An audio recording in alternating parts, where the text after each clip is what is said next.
আমার ভগবান একটু ভালোবাসার কাঙাল গো।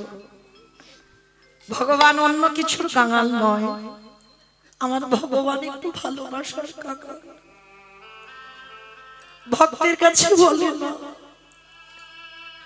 আমাকে শ্বেত পাথরের মন্দির গড়ে দে, ভক্তের কাছে বলে না ভালো ভালো রজনীগন্ধার মালা দিয়ে আমায় সাজিয়ে দে, ভক্তের কাছে কোনোদিন বলে না দামি দামি আমার অলংকারে ভূষিত কর, ভক্তের কাছে বলে না আমাকে ভালো ভালো ফল মিষ্টির ডালা দিয়ে খেতে দে। তবে না চাহিদা নেই বলা ভুল বাবা, আছে। ভগবান চায়, ভগবান ভক্তির কাছে একটাই আশা করে, কি জানো ভগবানের কিসের লোভ? ওরে কলির জ্ঞানন্ধজি সারাদিন চলে যা, সংসার করবি বলে যখন ধরায় নামলি, সংসার কর তাতে অসুবিধা নাই, কলিযুগে সংসার ধর্ম বড় ধর্ম। সংসারে থেকে বাবা গোবিন্দ ভজন করতে হবে, সংসার ত্যাগ করে বলেনি কি গো, বাড়ির বাবা মা পরিবার সবাইকে কাঁদিয়ে যদি বাবা মঠ মন্দিরে গিয়ে বসে বসে কৃষ্ণ ভজন করো, ভগবান সাড়া দেবে বলে মনে হয়? কোনদিন হতে পারে না বাবা। তাহলে মনে রাখতে হবে কৃষ্ণ ভজন করতে গেলে সংসারে থাকতে হবে, আর সংসারে থেকে সারা দিনের মধ্যে সংসারে কর্ম করতে হবে বাবা। সেই সমস্ত কর্ম সেরে ক্ষণকালের জন্য, ক্ষণ সময়ের জন্য যদি একজন ভক্ত গোবিন্দ চরণ তলে বসে যদি বলতে পারে হৃদয় সারাদিন আমি কত কর্ম করে গেলাম, সারা দিনের মধ্যে তোমার ডাকতে পারলাম না, তাই সন্ধ্যাবেলায় তোমার চরণে বসলাম, সারাদিনে যতই অপরাধী করলাম নিজ চরণের দাস মনে করে তুমি ক্ষমা করে দিও। শুধু ক্ষমা নয়, যদি একজন ভক্ত নয়ন জলে কাঁদা প্রাণে তার চরণ যুগল ধোবাতে পারে, আমার ভগবান কি থাকতে পারে? যে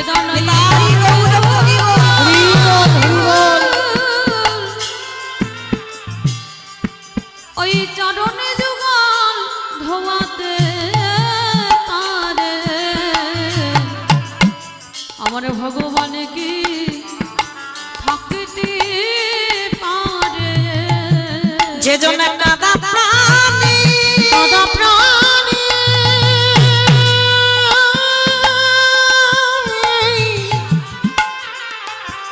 যে জনে কাঁদা প্রাণে একেবারে ডাকিতে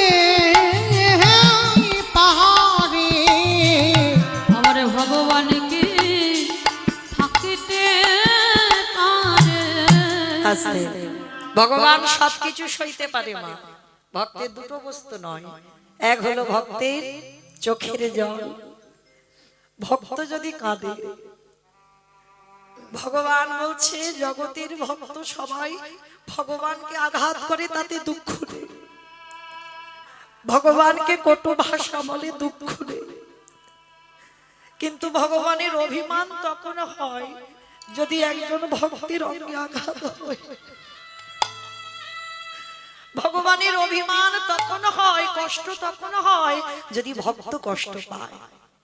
কারণ ভগবানের একটা নাম হচ্ছে ভক্তাধীন, ভক্তের অধীন, ভক্ত চরণের দাস আমার ভগবান নিজে মুখে বলছে আমা হতে নাম বড়, নাম হতে আমার ভক্ত বড়, ভক্ত হতে ভক্তের পদ ধুলায় আরো বড়, ভক্ত আমার মাতা পিতা, ভক্ত আমার গুরু, ভক্ত আমার গুরু, ভক্ত আমার রেখেছে না বাঞ্ছা কল্প তরু, বাঞ্ছা কল্প তরু, ভক্ত যেদিন সেবা দেয় সেদিন প্রসাদ পায়, সেই দিনে প্রসাদ পাই, ভক্ত না সেবা দিলে আমি উপবাসে আমি উপবাসে আমি ভক্ত বড় ভালোবাসি শুধু এজনে তাই হরি বল হরি বল। জন্মে জন্মে ভক্ত বড় ভালোবাসি শুধু এ জন্মে নয় প্রতি জন্মে জন্মে আমি যে ভক্ত বড় ভালোবাসি। আস্তে তাহলে চলেন আমরা সেই গুরুচরণ আশ্রয় করে সবাই আজকে সন্ধ্যাবেলায় যাবো বাবা শ্রীধাম নদিয়া নবদ্বীপ ধাম। আর সেই শ্রীধাম নদিয়া নবদ্বীপ ধামে গিয়ে দেখবো ব্রজেন্দ্র নন্দন কৃষ্ণ কলিকালে হয়েছে শ্রীকৃষ্ণ চৈতন্য মহাপ্রভু। তো আমার চৈতন্য মহাপ্রভু বাবা 24 বছরের একটা ছেলে, ভালো করে একটু অনুভব করবেন মা। 24 বছরের একটা ছেলে 60 বছরের মায়ের পা ধরে বলল তোরা কৃষ্ণ বল, এটা মেনে নেওয়া যায়। 24 বছরের ছেলে 80 বছরের বাবার পায়ে ধরে বলল তোরা কৃষ্ণ বল, এটাও মেনে নেওয়া যায়। 24 বছরের ছেলে 60 বছরের মায়ের পা ধরতে পারে, 80 বছরের বাবার পায়ে ধরতেই পারে, কিন্তু 24 বছরের ছেলে সে কিনা বিশ্বের স্রষ্টা মালিক ভগবান। সেই ভগবান আজকে ধুলায় গড়াগড়ি দিয়ে বলবে কেন তোরা কৃষ্ণ বল। ছোট বড় বিচার করছে না বাবা, যাকে দেখতে পাচ্ছে কে ছোট কে নিচু জাত কে উঁচু জাত বিচার করছে না, যাকে দেখছে বাবা তার চরণ দুটো ধরে বলছে তোরা একবার কৃষ্ণ বল। কেন? ভগবান হয়ে গুরুজনদের পদধূলা নেবে বাবা, এটা স্বাভাবিক, ভগবান হতে পারে। জীব শিক্ষার জন্য গুরুজনদের চরণ ধুলা নেবে, কিন্তু ভগবান হয়ে তিনি ছোট বিচার করবে না, জাত বিচার করবে না, ধুলায় গড়াগড়ি দিচ্ছে কেন? এই যে ভগবান ধুলায় গড়াগড়ি কেন দিচ্ছে জানো? শুনে নাও। যুগ ধর্ম প্রবর্তক নাম সংকীর্তন, চারি ভাব ভক্তি দিয়া নাচাই ভুবন, আপনি ভক্ত ভাব করি অঙ্গীকার, আপনি না করলে ধর্ম জীবের শেখানো না যায়, আপনি আচরি ধর্ম জীবের শিখায়, এই তো সিদ্ধান্ত গীতা ভাগবতে গায়। এই মতো কলিকালে প্রথম সন্ধ্যায় অবতীর্ণ হলেন কৃষ্ণ, আপনি নদী আর হৃদয় বল হরি বল হরি বল। তাহলে কি বুঝলাম মা? নিজে আচরি ধর্ম জীবের শিখায়, নিজে না করলে ধর্ম জীবকে শেখানো না যায়। কি বাবা এটাই বোঝালো তো? নিজে আগে আচরণ করে দেখাতে হবে। কি গো মায়েরা, আমি কীর্তনিয়া হয়েছি, আমার আচরণ যদি ঠিক না হয়, আমি যদি হা কৃষ্ণ হা গৌর বলে না কাঁদি, আমি যদি সাধুগুরু বৈষ্ণবদের সম্মান না করি, আমি যদি গুরুজনদের শ্রদ্ধা ভক্তি না করি, তাহলে আমাকে দেখে বাবা সমাজ কিছু শিখবে বলে মনে হয়? আমার কথা শুনে যে কারো চৈতন্য হবে, আগে যদি আমি ঠিক হই তো তারপরে হবে বাবা। আর আমি যদি ঠিক না হই, কি গো চৈতন্য হবে? তাহলে নিজে আচরণ করে দেখাতে হবে। তাই তো চৈতন্য মহাপ্রভু ধুলাই গড়াগড়ি যাচ্ছে, আর যাকে দেখছে তার পদধূলাটা নিচ্ছে কেন? জগৎকে দেখালো। কিন্তু মা আমরা কলির মানুষ কি করি জানো? কোন আত্মীয় পরিজনের বাড়িতে যাব তো বাবা মা শ্বশুর শাশুড়ি যদি থাকে প্রণাম প্রণাম করি। কি মায়ের এখন প্রণাম প্রণাম করছে তো? এখন আর প্রণাম নিজেরা করি না, ছেলে পুলেরা করবে কি? এখন সব বাবা সুইচ টেপা প্রণাম হয়েছে। রাস্তা দিয়ে যাবে দেখবেন অল্প অল্প বয়সের ছেলেরা সাইকেল বা বাইক নিয়ে যাবে, যদি একটু মন্দির দেখতে পাই না সঙ্গে সঙ্গে একটু ঠুকে দেবে মাথাটা। ভুল তাদের নয়, ভুল কাদের জানো? বাবা হলো বীজ, মা হলো ক্ষেত্র বা মাটি। বীজ বপন করা হলো, মাটি যদি নোনা লেগে যায় এ মাটির ফসলটা জীবনে ভালো হবে না। তাহলে শিক্ষাটা কোনো পাঠশালায় হয় না, শিক্ষাটা বাবা দেয় না, শিক্ষা দেবে মা, তাই না? প্রথম কোলে তো মার কোলে সন্তান বসবে, সে অকার আকার ক খ এবিসিডি যা শেখাবার দেখবেন প্রথম মা শেখায়। কোলে করে ছোট্ট ছেলেটাকে বলেন, যদি ছেলেটাকে না বলি ওটা তোর বাবা, ছেলে কি জানবে ওটা আমার বাবা? জানবে না তো।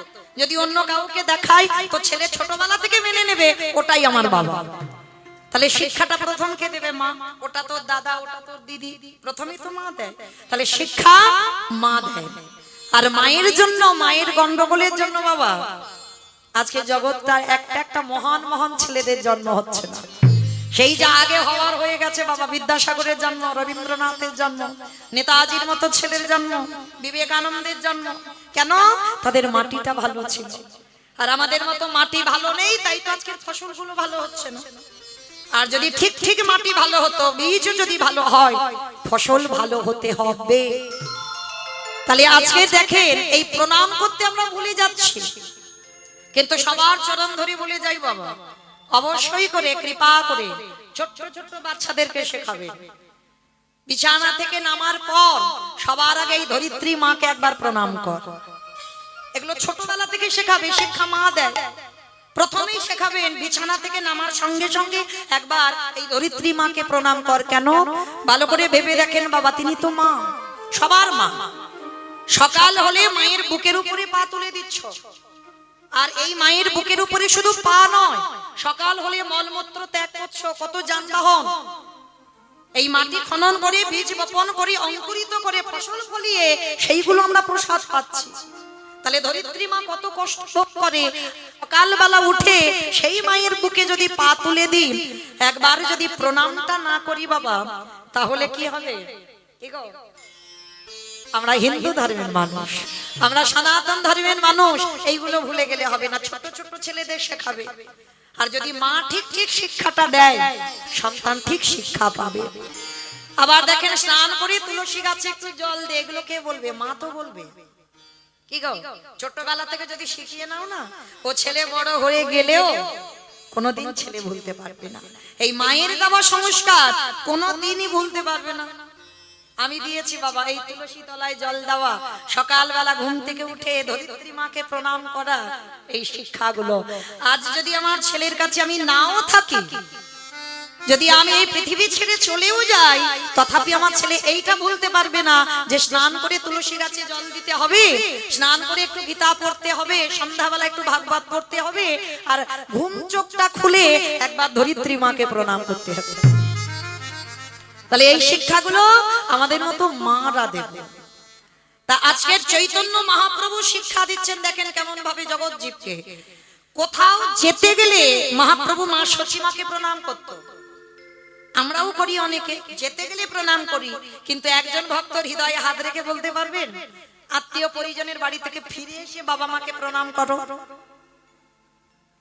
করো না। কিন্তু চৈতন্য মহাপ্রভু শিক্ষা দিলেন, প্রতিদিন ব্রহ্ম মুহূর্তে হরি নামে যেত মাকে প্রণাম করে, আবার বিকালবেলা ওই নগর ভ্রমণ করে আবার ফিরে আবার ষষ্ঠাঙ্গে মার চরণে দণ্ডবাদ প্রণাম। তাহলে শিক্ষা দিল কি, কোথাও যেতে গেলে প্রণাম করতে হবে, আবার কোথাও থেকে ফিরে এসেও তোমাকে প্রণাম করতে হবে। কিন্তু আমরা মানি না বাবা, আমরা বিশ্বাসই করি না কোন প্রণাম টনাম। কিন্তু প্রণামের কত শক্তি আছে জানো? এই গুরুজনদের পায়ের ধুলার কত দাম, কত শক্তি আছে। আমরা মানি না, বিশ্বাস করি না, তাই আমাদের কাজ হয় না। কিন্তু যারা মানে তাদের কাজ হবেই হবে। কিন্তু আমরা কলির মানুষ কি করি জানো মা? এই যে কীর্তন শুনে আপনি বাড়ি যাবেন, সকালবেলা একটা খুব ভালো কাজে যাওয়ার কথা আছে, খুব ভালো কাজ। হ্যাঁ, সকাল সকাল একটু স্নান টান করে শুদ্ধ বস্ত্র পরিধান করে তুমি সকালবেলা একটা শুভ কাজে বার হচ্ছ। পাশ বাড়ির সঙ্গে বাবা থানা পুলিশ হচ্ছে, মানে মামলা পর্যন্ত চলছে। হ্যাঁ, আর সেই শত্রুটা তুমি স্নান করে সবে দরজা দিয়ে এক পা বের করেছো, আর পাশ বাড়ির শত্রুটা তোমার সামনে এসে দাঁড়িয়ে গেছে। আমার সত্যি করে বলবে, সেই শত্রুটা তোমার গুরুজন, সামনে যদি এসে যায়, তুমি শুভ কাজে যাচ্ছ, আচ্ছা সত্যি করে বলো তো মা, প্রণাম করে তারপরে তুমি যাবে? বলো বলো, কেউ যাবে না। অত সোজা নয়। যারা দাঁড়িয়ে আছে, যারা বসে আছো, আমি কীর্তনিয়া সম্প্রদায়, সবাই বলে ও আমার শত্রু, ওর মুখ দেখেছি মানে আজকের আমার দিনটা মাটি হয়ে গেল। কি গো বলি না? এগুলো আমাদের কথা, যে শত্রুর মুখ দেখলে আমাদের যাত্রা অশুভ হয়। আরো আরো গ্রামাঞ্চলে আর একটা নিয়ম আছে বাবা, যে নারীর নাকি প্রথম সন্তান মরে যায়, সে নারী অশুভ, তার মুখ দেখলেই যাত্রা নাকি অশুভ হয়। বলি না? ভুল কথা। সে তার কর্মফল ভোগ করছে, এর জন্য তুমি তার মুখ দেখলে তোমার যাত্রা অশুভ হবে, এ তো নয়। যদি হতো বাবা, চৈতন্য মহাপ্রভুর মা, যিনি আমার ভগবানের মা, ভগবানের মায়ের তো বাবা গর্ভে প্রথম 8টা কন্যা সন্তান নেই, প্রথম 8টা কন্যা সন্তান মরে গেল। বড় ছেলে বিশ্বরূপ এলো 16 বৎসর বয়সে অদ্বৈত আচার্যের সঙ্গে টোলে পড়তে গিয়ে সন্ন্যাস। ছোট ছেলে নিমাই 24 বছর বয়স হলো সন্ন্যাসী হয়ে গেল, সচিমা স্বামী হারা। তাহলে আপনারা কি বলবেন, ক্যালেন্ডারে যদি নিমাইয়ের মাকে দেখেন সকালবেলা, তাহলে বলবেন যে আজকের আমার দিন মাটি হয়ে গেল? বলবেন না তো? তাহলে খবরদার জীবনে বলবেন না যে নারীর প্রথম সন্তান মরে গেছে, ওর মুখ দেখলাম মানে আজ আমার দিনটা মাটি হলো। কখনো বলো না, কারণ এগুলো আমরা বানিয়ে বলছি বাবা, আমাদের কথা। কিন্তু এইগুলো গ্রন্থ বিধান দেয়নি যে নারীর প্রথম সন্তান মরে যাবে তার মুখ দেখলে তোমার যাত্রা শুদ্ধ হয়ে যাবে। হ্যাঁ, কারণ সে তার কর্মফল ভোগ করছে, সেটা তার ব্যাপার। তাতে তোমার যে তাকে দেখলে তোমার অশুভ হবে না। তো আজকে লক্ষ্য করে দেখেন, চৈতন্য মহাপ্রভু শিক্ষা দিয়ে গেলেন যে গুরুজন হলেও সামনে যদি পড়ে যায়, শত্রু হলেও সামনে যদি পড়ে যায়, আগে প্রণাম করতে শেখো। আর যদি তোমার চরিত্র এমন হয়, তাহলে বাবা তুমি সশরীরে স্বর্গবাস। কারণ তোমার হৃদয়ে রাগ অভিমান কিছু নেই। প্রমাণ তার মহাভারতে দিয়ে গেল বাবা। করেছিল না, পঞ্চ পাণ্ডবদের মধ্যে একজনই গিয়েছিল যুধিষ্ঠির মহারাজ, সশরীরে স্বর্গবাস। কেউ যেতে পারলো না। দ্রৌপদী পঞ্চ সতীর মধ্যে একজন সতী, তাও বাবা স্বর্গে যেতে পারলো না, গিয়েছিল যুধিষ্ঠির মহারাজ। কেন? এই যুধিষ্ঠির মহারাজের পথ দেখেন কেমন। কুরুক্ষেত্রের মাটি যুদ্ধ হবে, যুদ্ধের প্রারম্ভে ভগবান কৃষ্ণ যুধিষ্ঠির মহারাজকে ডেকেছিল, যুধিষ্ঠির দাদা বিলম্ব করো না, তাড়াতাড়ি তুমি রণসাজে তৈরি হও, এক্ষুনি আমাদের একটু যুদ্ধে যেতে হবে। যেই না বলেছে এক্ষুনি যুদ্ধে যেতে হবে, ভগবান কৃষ্ণচন্দ্রের কথা মতো যুধিষ্ঠির মহারাজ বলছে, কৃষ্ণ কৃষ্ণ ক্ষণকাল বিলম্ব করো, আমি একটুখানির জন্য আমার বড় মার কাছে আমি একটু যাব।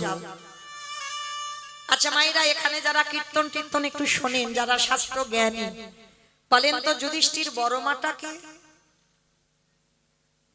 গান্ধারী। বেশ, গান্ধারী 100 ছেলের মা, আর একটা কন্যা সন্তান ছিল দুঃশালা, 100টা পুত্র সন্তান। তাহলে সেই গান্ধারী মা যুধিষ্ঠির বড় মা, সেই বড় মার কাছে যাবে। তা ভগবান কৃষ্ণ প্রশ্ন করছে, সে কি তুমি যুদ্ধে যাবে সকালবেলা, তা হঠাৎ তুমি বড় মার কাছে কেন যেতে চাইছো? কৃষ্ণ, বড় মার কাছে আমি এই জন্য যাব, কারণ সকাল হলে তো আমাকে রওনা দিতে হবে যুদ্ধে, আমার মনে বড় ভয়, আমি যদি আর কোনোদিন ফিরে না আসি।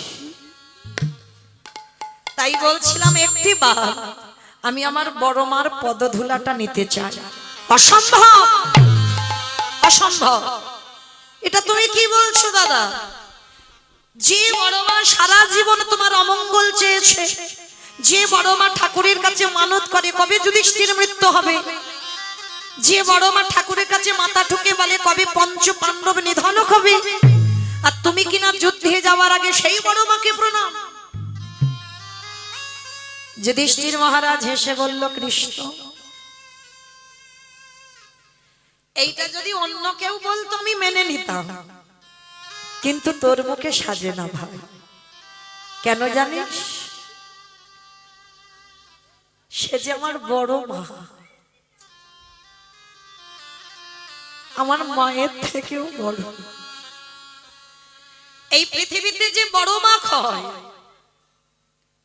যে আমার মায়ের থেকে বড় হয়, তাকে যদি প্রণাম না করি, কৃষ্ণ আমি কোনোদিন যুদ্ধে গিয়ে জয়ী হতে পারবো না। ভগবান হেসে বলছে, তা বলে সে তো তোমার শত্রু, তাতে কি হয়েছে? আমার বড় মার কাছে আমি শত্রু, কিন্তু আমি তো আমার বড় মার শত্রু নই। ভগবান আমার একটু মৃদু হেসে বলছে, ঠিক আছে ঠিক আছে, তুমি যাও, তবে দেরি করবে না, কেমন? প্রণাম করে তুমি চলে আসবে। ঠিক আছে কৃষ্ণ, আমি যাব আর আসবো। যুধিষ্ঠির মহারাজ যুদ্ধে যাওয়ার আগের দিন যাচ্ছে বাবা, বড় মাকে প্রণাম করবে। আর গান্ধারী তখন কি করছে জানো? এই জায়গাটা মা খুব মন দিয়ে শুনবে। 100 সন্তান তো কৃষ্ণের প্রতি ছবিটা নিয়েছে, ছবিটা নিয়ে কাঁদে আর বলে, কৃষ্ণ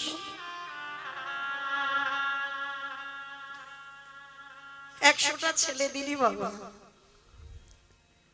শুনেছি সন্তান জন্ম নিয়ে কোনোদিন খারাপ হয় না, তার জ্ঞান বুদ্ধি কিছু হয় না, কৃষ্ণ পারলি না বাবা 100টা ছেলের মধ্যে আমার একটা ছেলেকে একটু ধার্মিক করে দিতে। আমার একটা ছেলেকে একটু কৃষ্ণ ভক্ত করতে পারলি না, 99টা ছেলে খারাপ করতে পারতিস। ওরে কৃষ্ণ রে,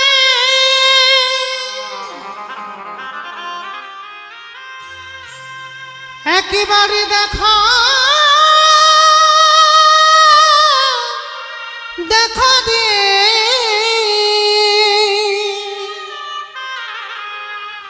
ওরে তুই নাকি ভক্তের ভগবান। সত্যি যদি তুই ভগবান হবি 99টা ছেলেকে অধার্মিক করে দিতে পারতিস, একটা ছেলেকে কি একটু ভালো করতে পারলি না? গান্ধারী মা কাঁদছে, আর ঠিক সেই সময় যুধিষ্ঠির এসে দরজা ধাক্কা দিয়ে ডাকছে, বড় মা, বড় মা, বড় মা। কে? দরজা খুলে দেখে না যুধিষ্ঠির দাঁড়িয়ে আছে। কি চাস? সকাল সকাল শত্রুর মুখ দেখেছে। কি চাস? বড় মা, জীবনে আমি তো তোমার কাছে কিছু চাইনি,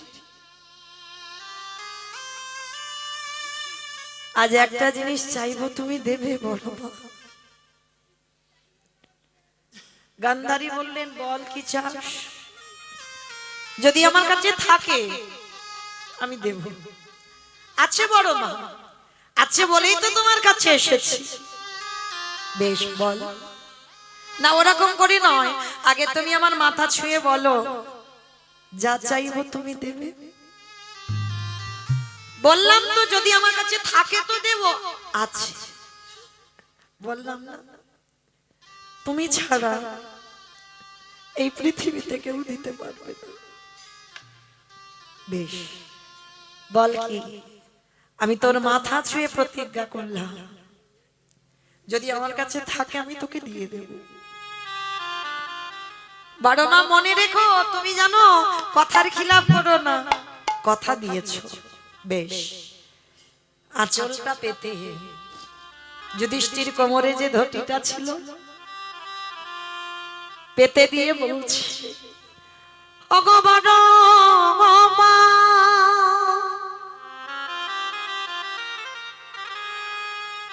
তোমার চরণে আমার একটাই নিবেদন, তুমি একেবারে আমার মাথায় হাত দিয়ে আশীর্বাদ করে দাও, যেন কাল প্রথম দিনে যুদ্ধে গিয়ে তোমার যুধিষ্ঠির মৃত্যু হয়ে যায়। ওরে খোকা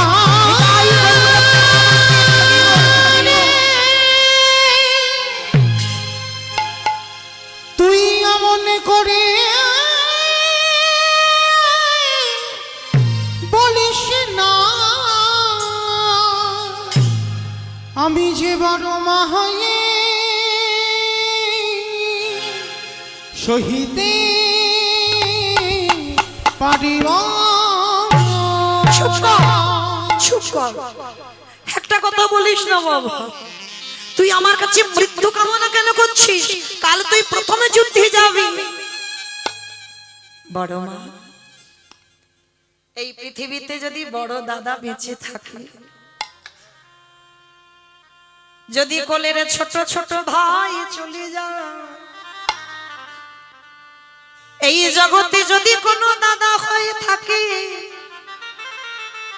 যদি সেই দাদা ভাই হারাইয়ে বসে থাকে, সেই দাদাই তো জানে ওগো ভাই হারানো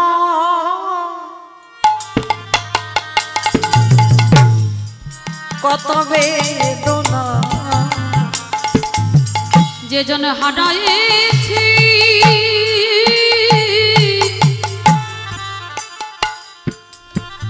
সেই তো জানে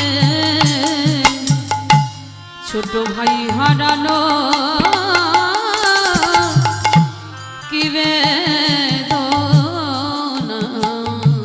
বড় মা তুমি বুঝবে না, ওই যুদ্ধক্ষেত্রে দাঁড়িয়ে আমরা 5 ভাই, ওরা আমার 100 ভাই। আমি বড় হই, আমি যদি বেঁচে থাকি, ওরা যদি চলে যায়, এর থেকে দুঃখ আর কিছু হয় না বড় মা। তাই আমি তোমার কাছে এসেছি, তুমি আমায় ভিক্ষা দাও।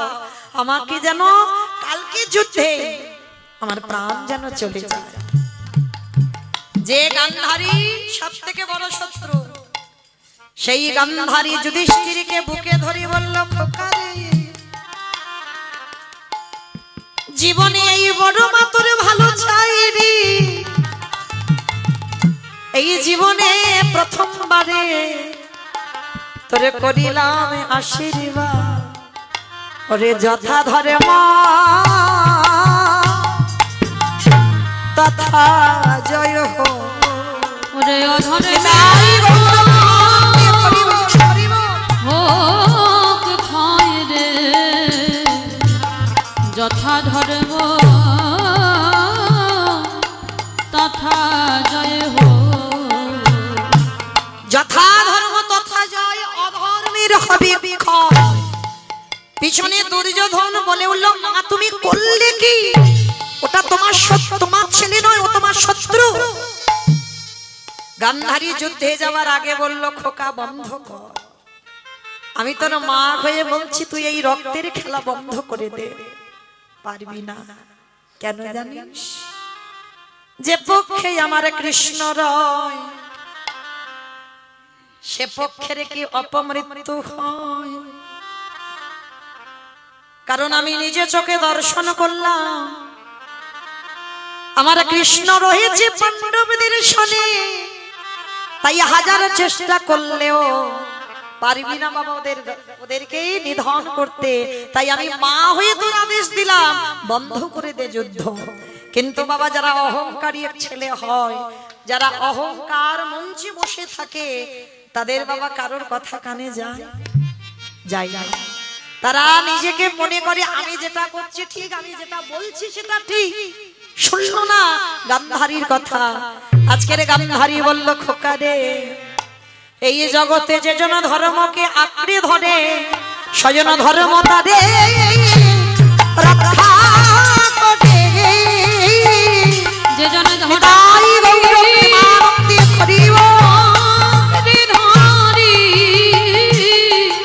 স্বয়ং ধর্ম তারে রক্ষা করে। কিন্তু মা গান্ধারীর কথা শুনলো না। শুধু শুনলো না নয়, 100টা ছেলে যুদ্ধে যাওয়ার সময় একবারও কেউ অন্ধ ধৃতরাষ্ট্র মাতা গান্ধারীকে প্রণাম করলো না। আর এরা 5 ভাই যুদ্ধে যাওয়ার আগে থেকে বাবা তৈরি হয়ে একেবারে জ্যাঠামশাই বড় মাকে প্রণাম করে তবে যুদ্ধে গেল। এই জায়গাটাই একটু স্মরণ করেন বাবা, কি প্রয়োজন ছিল? যাদের পক্ষে স্বয়ং ভগবান, তাদের কি প্রয়োজন ছিল গান্ধারী শত্রুর পদধূলা নেওয়ার? ছিল না তো। আপনি থেকে তো জয়ী হতো, কারণ কৃষ্ণ সঙ্গে আছে। বলে অত সোজা নয়। কৃষ্ণ আছে বলে যে গুরুজনদের সম্মান করবে না তা নয়। ভগরু শাশুড়ি সাধু গুরু বৈষ্ণব, তাদেরকে দেখলেই আগে নত হতে শেখো, কারণ আগে নত হলে তারপরে তো তুমি উঁচু হবে। আর যত নিচু না হবে কোনোদিনই তুমি উঁচু হতে পারবে না। তো আজকে চৈতন্য মহাপ্রভু জগৎকে শিক্ষা দেবার জন্য আজকে এসে দাঁড়িয়েছে নবদ্বীপের মাটিতে। কারণ ভগবান জানে বাবা, আমি কারোর কাছে যদি পাত ধুলা চাই কেউ দেবে না। কি গো মা, দেবে? ধরো আমার ভগবান দুম করে এখানে এসে নামলো, এসে যদি ভক্তদের সবার কাছে গিয়ে বলে আমার একটু পাত ধুলা দাও, একজন ভক্ত বলতে পারবে আমি আমার পাত ধুলাটা নিয়ে ভগবানের মাথায় তুলে দেব? পারবে বলতে? কেন পারবে না? পাপের ভয়। কারণ আমার পাত ধুলা যদি ভগবানের মাথায় পড়ে তাহলে আমি মহাপাপী হয়ে যাব। আর শুধু মহাপাপী নয়, আমাকে রৌরব নরকে যেতে হবে। এই ভয়ে পড়ে আমরা দিতে চাই না। কিন্তু একটা কথা মনে রাখবে মা, আমরা তো স্বার্থপর গো, শুধু নিজেদেরটাই ভাবি। আমি ভালো থাকবো, আমি ভালো খাবো, আমার পরিবার যেন ভালো থাকে, আমার ছেলে যেন ভালো থাকে, অন্য কে কি করলো না করলো দেখার দরকার নেই, তাই না? এগুলো আমাদের কথা। কিন্তু মনে রাখতে হবে মা, এই জগৎ সংসারে আমার ভগবান জগৎকে শিক্ষা দিল, যার জন্য বৃন্দাবনে ব্রজ গোপীদের থেকে কেউ আমার কৃষ্ণকে জীবনে ভালোবাসতে পারবে না। বৃন্দাবনে ব্রজঙ্গনাগণ তারাই ভালোবেসেছিল কৃষ্ণকে। কেন? সেই যে মা আপনারা জানেন কাহিনীটা, শিরোপীড়া হলো, মাথার যন্ত্রণা। নারদকে পরীক্ষা করতে গেল, বলল না পাত ধুলাটা দাও। নারদ বলল ঠাকুর আমার পাত ধুলা দেব, আমাকে তো নরকে যেতে হবে, আমার পাপ হবে। বাহ, ভগবান ছলনা করে বলল তুমি কোথাও থেকে পাও এনে দাও। শেষে বৃন্দাবনে গিয়ে দাঁড়ালো, আর ব্রজঙ্গনাগণ সবাই কলসি কাঁকে নিয়ে জল আনতে এলো। নারদকে দেখে বলল নারদ আমার প্রভু কেমন আছে? নারদ হেসে বলল ভালো নেই, সারা বিশ্ব ব্রহ্মাণ্ড ঘুরে বেড়াচ্ছে, একটা বস্তু পাচ্ছি না। বলে কি? যেটা দিলে আমার কৃষ্ণের মাথার যন্ত্রণা ভালো হবে। বলে সেটা কি? বলে ভক্তে পদধূলা। ব্রজগোপীগণ সঙ্গে সঙ্গে কলসিগুলো রেখে বলল এখনো দেরি করছো? একেবারে দেরি নয়, দাও কিসে নিয়ে যাবে। 8 জন সখী দিয়ে দিল পদধূলা। আর যখনই দিল, নারদ মুনি ওইটুকু পাত তলায় বাবা কতটুকু ধুলো থাকে, ওইটুকু ধুলো টেনে মাটিতে আজকে মাথার উপরে তুলতে পারছে না, এত ভারী। ব্রজগোপীগণ বলছে পারবে না নারদ, দাঁড়াও। যেই না ব্রজগোপীগণ স্পর্শ করেছে হালকা হয়ে গেল, মাথায় তুলে দিল। নারদ গিয়ে ভগবানের কপালে দিয়ে দিল। যার থেকে সৃষ্টি হলো বাবা এই যে গোপীচন্দন, যেটা আমাদের সাধুগুরু বৈষ্ণবদের এই যে ললাটে আছে না, গোপীচন্দনের সৃষ্টি হলো ব্রজগোপীদের পায়ের ধুলা থেকে। সত্যি করে বলছি মা, যদি সত্যি সত্যি খুব মাথার যন্ত্রণা করে, ওষুধে যদি ভালো না হয়, ওই রাধারানীর অষ্টসখীকে একবার স্মরণ করে যাদের পদধূলা থেকে গোপীচন্দনের জন্ম হয়, সেই চন্দন নিয়ে একটু ভালো করে লেপন করে দিয়ে দেখো। কারণ এটা আমার ভগবান কৃষ্ণ করেছিল ভক্তকে পরীক্ষা করবার জন্য। ভক্তকে কোন জায়গায় রেখেছে দেখেন, তাদের পাদ ধুলা ভগবান মাথায়তে নিয়ে নিল। তখন নারদ হেসে বলল প্রভু আজ আমি জানতে পারলাম ওই বৃন্দাবনের ব্রজগোপীদের থেকে কেউ তোমারে বেশি ভালোবাসে না। তা চৈতন্য মহাপ্রভু ভাবলো এদের কাছে চাইলে পাবো না, তাহলে চুরি করতে হবে। কিরকম চুরি? আজকে সুরধনির তীরে গড়াগড়ি যাচ্ছে। কেন গড়াগড়ি জানো? এই আপনারা যারা মায়াপুর গেছেন, নবদ্বীপ গেছেন, পাত ধুলাটা তো সেখানে পড়ে আছে, পড়ে নেই? আছে তো। ভগবান মনে মনে ভাবলো চাইলে যখন পাবো না চুরি করব। কিরকম চুরি? ওই সুরধনির তীরে গড়াগড়ি যায়। শুধু গড়াগড়ি নয়, ভগবান কি করে জানো? ভক্ত পদ ধুলা প্রভু অঙ্গে মাখে। নিতাই গৌর হরি বল, হরি বল, হরি বল। বড় ভালোবাসে ভক্ত পদধূলা অঙ্গে মাখে। আস্তে। তাহলে আজকের সেই ভক্তির পায়ের ধুলাগুলো গায়ে মাখছে। কেহ বলে পুরাবেতি রাবণ বধিলা, কেহ বলে পুরাবেতি। আস্তে অমাইরা, এগুলো আমার কোনো বাঁধানো গান নয়, এগুলো আমি নিজে নিজে কোনো বানিয়ে গান গাইছি না। মহাজনী পদাবলী, বৈষ্ণব পদাবলী। আর বৈষ্ণব পদাবলী শ্রবণ করলেই বাবা এখানেই ভজন হয়ে যায়। যদি বাবা তুমি প্রকৃত বৈষ্ণবদের বৈষ্ণব পদাবলী শুনতে পারো, এটাও ভজন। সন্ধ্যাবেলায় যে তুমি ভগবানের চরণে বসে ভগবানের নাম করতে পারোনি, যদি একটু বৈষ্ণবদের পদাবলী শ্রবণ করো, এটাও ভজন হয়ে যায়। কেমন? তাহলে ভগবানের ভজন শুনতে গেলে, ভগবানের পদ শুনতে গেলে কি মাইরা একটু উলুধ্বনি হবে না? দাও দেখি একবার।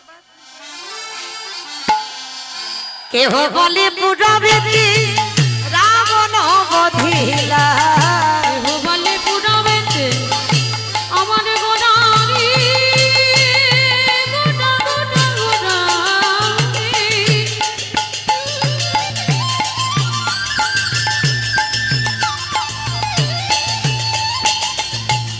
গোড়া গোড়া গোড়া গোড়ারি গোড়া গোড়ারি।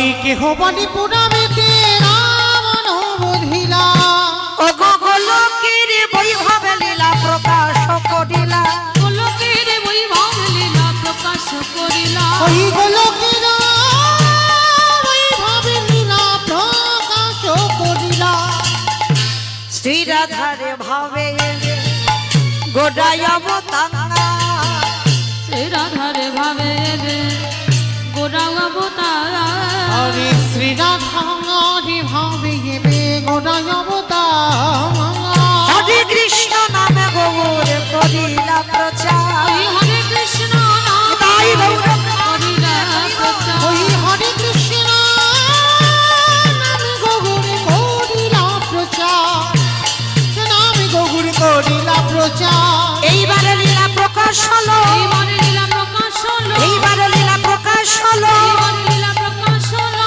গোলকের বৈভবে লীলা প্রকাশ করিলা গোলকের বৈভব লীলা প্রকাশ করিলা ওই গোলকের বৈভবে লীলা প্রকাশ করিলা বাসুদেব ঘোষে কহে করি জোড়হা করি জোড়হা ওগো যে গো সেই কৃষ্ণ সেই তো জগন্নাথ বসেই তো জগন্নাথ আহা বাসুদেব ঘোষে কহে এইবারে লীলা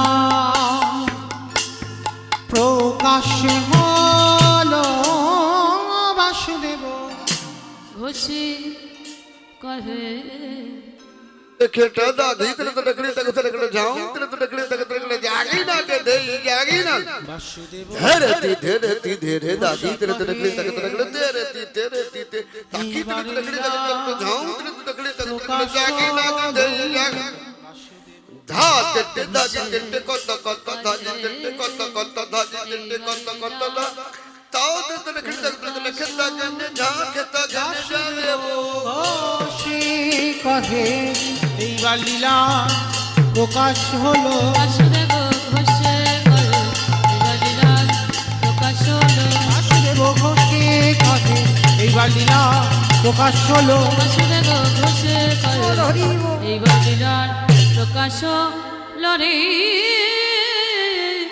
ওগো বাসুদেব ঘোষে কহে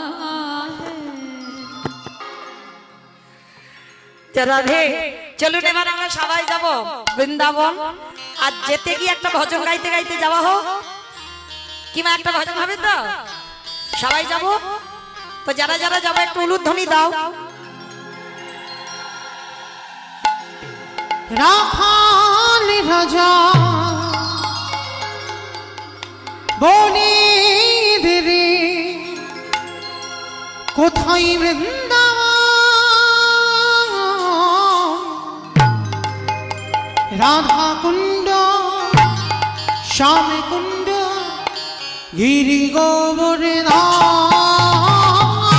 রাখাল রাজা বলি দিদি কোথায় বৃন্দাবন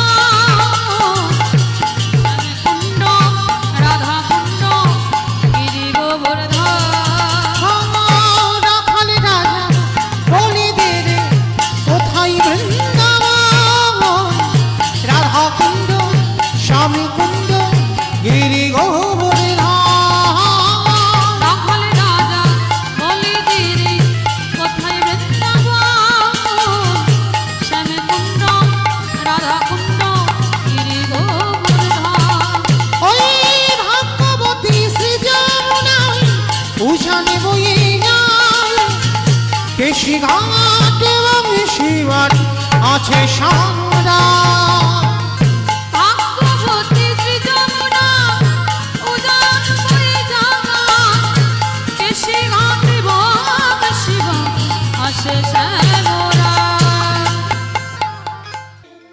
বিহারি সারা দুপুর রোদে রোদে বাবা গরু চড়িয়েছে বিকাল হয়েছে গরুর পাল নিয়ে ঘরে ফিরবে বাবা আর রাস্তা দিয়ে ফিরতে ফিরতে অনেক গরু বাছুর হঠাৎ দেখে না কয়েকজন ভক্ত মিলে ভাগবতের আসর করেছে আজ আমি যেমন কীর্তন গাইছি বর্ধমান কাটোয়া কাঞ্চননগরে বাবা একটু ভাগবতের আসর হয়েছে আর বিহারি কি করেছে, গরুগুলো ছেড়ে দিয়েছে, বিহারি রাস্তায় দাঁড়িয়ে আছে। আর সেই সময় পাঠক ঠাকুর বলতে বলতে বলে ফেলেছিল, জানো মা, বৃন্দাবনে কৃষ্ণ নামে একটা ছেলে আছে, তার নবলক্ষ ধেনু আছে, তার 24 জন বন্ধু আছে। যেই না বলেছে নবলক্ষ ধেনু আছে, 24 জন বন্ধু আছে। আর জানো মা, ওই ছেলেটাকে ভালোবাসলে এত কিছু দেয় যে ঘরে রাখবার জায়গা থাকে না। বলতেই বাবা ছোট্ট ছেলেটা মনে মনে করছে, ওরে বাবা, তাহলে আমি মরতে কেন চারানা মাইনের কাজ করব? কাজ যদি করতে হয় আমি কৃষ্ণের বাড়িতে কাজ করব। কি গো, কেমন ছেলে আছে এইরকম সোজা সরল ছেলে? মনে রাখবে বাবা, হৃদয়ে যত সোজা সরল হবে, কৃষ্ণ প্রেম ভক্তি তাড়াতাড়ি উদয় হবে। আর যত তোমার ভিতরে জড়তা থাকবে, ভেজাল থাকবে, যত তোমার হৃদয়ে জিলিপির মতো পেঁয়াজ হবে, এ জীবনে কেন কোনো জন্মেই তুমি পাবে না কৃষ্ণ কৃপা। চলতে হবে তোমার হৃদয়টাকে একেবারে শিশুর মতো সোজা সরল করতে হবে, কোনো ঘোর প্যাঁচ নয়। আজ বিহারীর চরিত্রটা দেখেন কেমন, একেবারে সোজা সরল ছেলে। বলে দাঁড়াও, ছুটতে ছুটতে মার কাছে গেছে, অমা, মা গো, আমি যে বাড়িতে কাজ করছিলাম আমি আর কাজ করব না। বলে কেন করবে না? বলে শোনো মা, আমি তো একটা কাজ পেয়ে গেছি। বলে কি কাজ? বলে জানো, ওই জায়গাটা কোথায় বললো, দাঁড়াও একটু, মালঞ্চ কেন, মালঞ্চ কাজ করবে কেন বিহারি? মনে মনে চিন্তা করলো কোথায় বলা, ও মনে পড়েছে, জায়গাটা হলো বৃন্দাবন। কোথায় কাজে যাবি? বৃন্দাবন, বৃন্দাবন। আর জানো মা, ওই বৃন্দাবনে কৃষ্ণ নামে একটা ছেলে আছে, তার নবলক্ষ ধেনু আছে, আমি 2-4টে চড়াবো, 24 জন বন্ধু আছে, আমাকে নিয়ে 25 জন হবে। আর জানো মা, ওই ছেলেটাকে ভালোবাসলে এত কিছু দেবে, ঘরে রাখবার নাকি জায়গা থাকে না। ও মা, বলো আমি ভালো করি। মা মাথায় হাত দিয়ে বলে, হায় হায় হায়, কেমন ছেলে দেখো। এই, ওইটা তো লীলা, কৃষ্ণ বৃন্দাবনে গোষ্ঠ লীলা করেছিল, কিন্তু এখন তার কৃষ্ণ থেকে নেই বৃন্দাবনে। 125 বছর বয়সে জরা ব্যাধির তীরে তিনি দেহত্যাগ করেছেন। ছোট ছেলে বলে বলে, দূর, তুমি জানো না কৃষ্ণ বৃন্দাবনে আছে। কি পাগলের পাল্লায় পড়েছি বলো দিনি? এই ছেলে, তুই কি বলছিস? তোর মা মিথ্যা বলছে। বলে হ্যাঁ, তুমি কিচ্ছু পড়াশোনা জানো না, তুমি জানোই না, কৃষ্ণ আছে আছে আছে। মা মনে মনে ভাবছে, এইবার এখন আমি ছেলেকে কি করে বোঝাবো? এ তো ছেলের জেদ ধরে বসে আছে, বলে বৃন্দাবনে কৃষ্ণ আছে, কৃষ্ণের বাড়ি কাজে যাবে। মা বিরক্ত হয়ে গিয়ে বলছে, এই দাঁড়া দাঁড়া দাঁড়া, আমার কথা বিশ্বাস করছিস না তো? চলে যা, যে পাঠক ঠাকুর বলেছে তার কাছে গিয়ে জিজ্ঞেস কর। তিনি যদি বলেন যে বৃন্দাবনে কৃষ্ণ আছে, তাহলে তুই চলে যাবি। আর তিনি যদি বলেন যে ওটা লীলা, তাহলে আমার ছেলে আমার কাছে চলে আসবে। বলে আমা, এইটা তুমি মন্দ বলো না, ঠিক আছে তুমি দাঁড়াও, আমি যাব আর আসবো। ছোট্ট ছেলে আজকে কি করেছে বাবা, ছুটতে ছুটতে সেই পাঠক ঠাকুর যে পাঠ করছিল ভাগবত, পাঠক ঠাকুরের কাছে গেছে, ঠাকুর মশাই, ঠাকুর মশাই, এইদিকে এসো। কিরে বাবা? ঠাকুর মশাই, সত্যি করে বলো, তুমি এখানে বসে বলনি বৃন্দাবনে কৃষ্ণ নামে একটা ছেলে আছে? তুমি বলনি তার নবলক্ষ ধেনু আছে? তুমি বলনি 24 জন বন্ধু আছে? তুমি বলনি তাকে ভালোবাসলে এত কিছু দেবে যে রাখবার জায়গা থাকবে না? বলো, বলনি? হ্যাঁ বলেছি। তা তুই এমন করছিস কেন? কি হয়েছে জানো? আস্তে,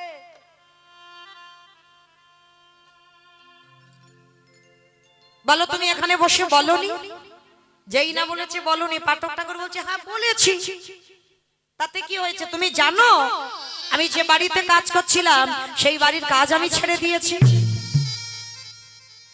তোমার মুখের কথা শুনে আমি তো আমার মার দুঃখ মোচন করতে আমি কৃষ্ণের বাড়ি কাজে যাব। কোথায় কাজে যাবি? কৃষ্ণের বাড়ি কাজে। তার নবলক্ষ ধেনু আমি কয়েকটা চড়াবো, তার 24 জন বন্ধু, আমি কয়েকটা নিয়ে, আমাকে নিয়ে 25 জন হবে। আর তাকে ভালোবাসলে এত কিছু দেবে নাকি রাখবার জায়গা থাকবে না। আমার মার দুঃখ মোচন করতে আমি বৃন্দাবনে কাজে যাব। পাঠক ঠাকুর শোনার সঙ্গে সঙ্গে হেসে উঠেছে, হায় রে, এ কেমন ভক্ত, আমি এত ভাগবত পড়ে এত শ্লোক মুখস্থ করে আমার তার প্রতি বিশ্বাস জন্মালো না। আর এইটুকু দুধের বালো এর এত বিশ্বাস কি করে হয়, কি করে আসে?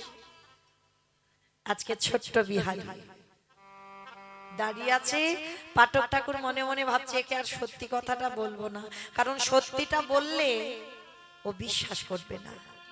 তাহলে এমন কথা বলবো যেটা মিথ্যা নয় আর যেটা সত্যি নয়, এমন করে কথা বলবো যেটা মিথ্যা নয় আর যেটা সত্যিও নয়।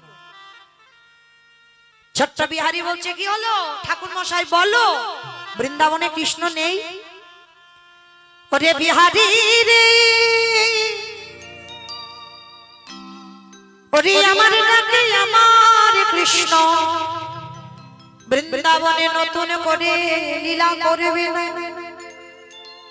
তোরে প্রেমে তোরে ভালোবাসায় তোরে ভক্তিতে আমার কৃষ্ণকে, আমার কৃষ্ণকে নতুন করে লীলা করিতে খাবে। ওরে বিহারী এমনই অনুরাগী না হলে কি কৃষ্ণ পাওয়া যায়? এমন ভালোবাসা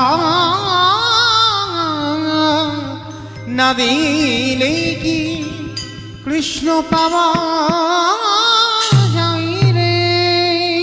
যেই না বলে উঠলো বিহারী আমার ডাকে আমার কৃষ্ণ নামবে না, কিন্তু তোর ডাকে আমার কৃষ্ণকে নামতে হবে। সঙ্গে সঙ্গে বিহারী একেবারে লাফ দিয়ে উঠেছে। ঠাকুর মশাই, তার মানে তুমি বলতে চাইছো আমার ডাকে কৃষ্ণ নামবে না, তোমার ডাকে নামবে না, আমার ডাকে নামবে? বলে হ্যাঁ, তোর ভক্তি আর তোর বিশ্বাস। ঠিক আছে গুরুদেব, তাহলে আমি আসি। দাঁড়া, তোর দীক্ষা হয়েছে? ও বাবা, ওটা আবার কি? শোন, কৃষ্ণের বাড়িতে যারা যারা কাজ করে ওই কর্ণে যদি মন্ত্র নেওয়া না হয়, আমার কৃষ্ণের বাড়িতে কোনদিন কাজ করা যায় না। ও তাহলে দাও, তুমি মন্ত্রটা দিয়ে দাও। ওরকম করে নয়। বিহারী স্নান করে এলো, মস্তক মণ্ডন করিয়ে দিল, দ্বাদশ অঙ্গে তিলক সেবা, ওই কণ্ঠে তুলসীর মালা, স্কন্ধে ভিক্ষার ঝোলা, হাতে বেলদণ্ড, পরনে একটা বহির্বাস একটা অন্তর্বাস। আজকে সাজিয়ে দিল, দীক্ষা মন্ত্র দিল। ও বিহারী, দক্ষিণা দিবি না? দক্ষিণা দে। গুরুদেব, আমার কাছে এখন তো কিছু নেই, তবে হ্যাঁ কৃষ্ণের বাড়ি কাজ করে 1 মাস পরে অনেক টাকা আনবো, অর্ধেক আমার মাকে দেব আর অর্ধেক আমি তোমায় দেব। কত সোজা সরল ছেলে দেখো। গুরুদেব বলল বিহারী, আমি বহু শিষ্য করেছি, কাউকে দীক্ষা দিতে গিয়ে আমার হৃদয় কাঁপেনি, কিন্তু তোকে দীক্ষা দিতে গিয়ে আমার হৃদয়টা কেঁপে উঠেছে। আমার বিশ্বাস আমার তো হবেই না, কিন্তু তোর কৃষ্ণ দর্শন হবে। যদি হয়ে যায়, একবার আমার কথাটা তুই তোর কৃষ্ণের চরণে জানিয়ে দিস, এটাই হবে তোর গুরুদেবের দক্ষিণা। ঠিক আছে, তোমার কথা বলবো, এই তো ঠিক আছে, আমি বলে দেব। আশীর্বাদ করলো, যে কাজে যাচ্ছিস তুই জয়ী হইয়া। মাকে প্রণাম করে, গুরুদেবকে প্রণাম করে বিহারী বর্ধমান কাটোয়া কাঞ্চননগর থেকে হাঁটা শুরু করলো। যাবে কোথায়? উত্তরপ্রদেশ। কৃষ্ণ নামে উলুধ্বনি মাইরা বৈঠা হাতে চলে রে তোরি রাইয়া। কৃষ্ণ নামে ওই ঠাহাতে চলে রে তোরি বাইয়া। ওরে আহ কুল গাঙে নাইয়া। নিতাই গৌর প্রেমানন্দে হরি বল হরি বল। ওই ঠাহাতে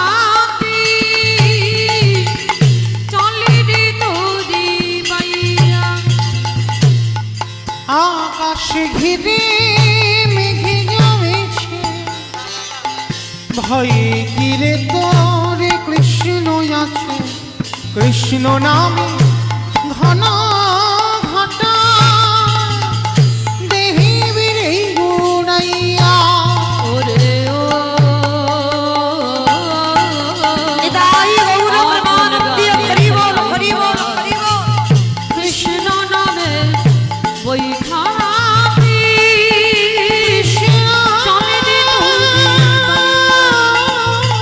কৃষ্ণ নামে দেখা রে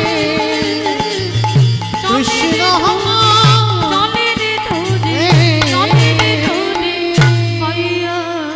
ছোট্ট ছেলে বিহারি হাঁটতে হাঁটতে অনাহারি অনিদ্রায় এক সপ্তাহ আর চলতে পারে না।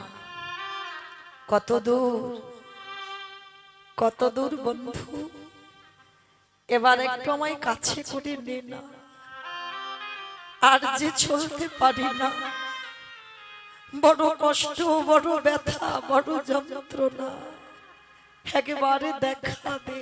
দেখা দে হরে কৃষ্ণ রে আমি তো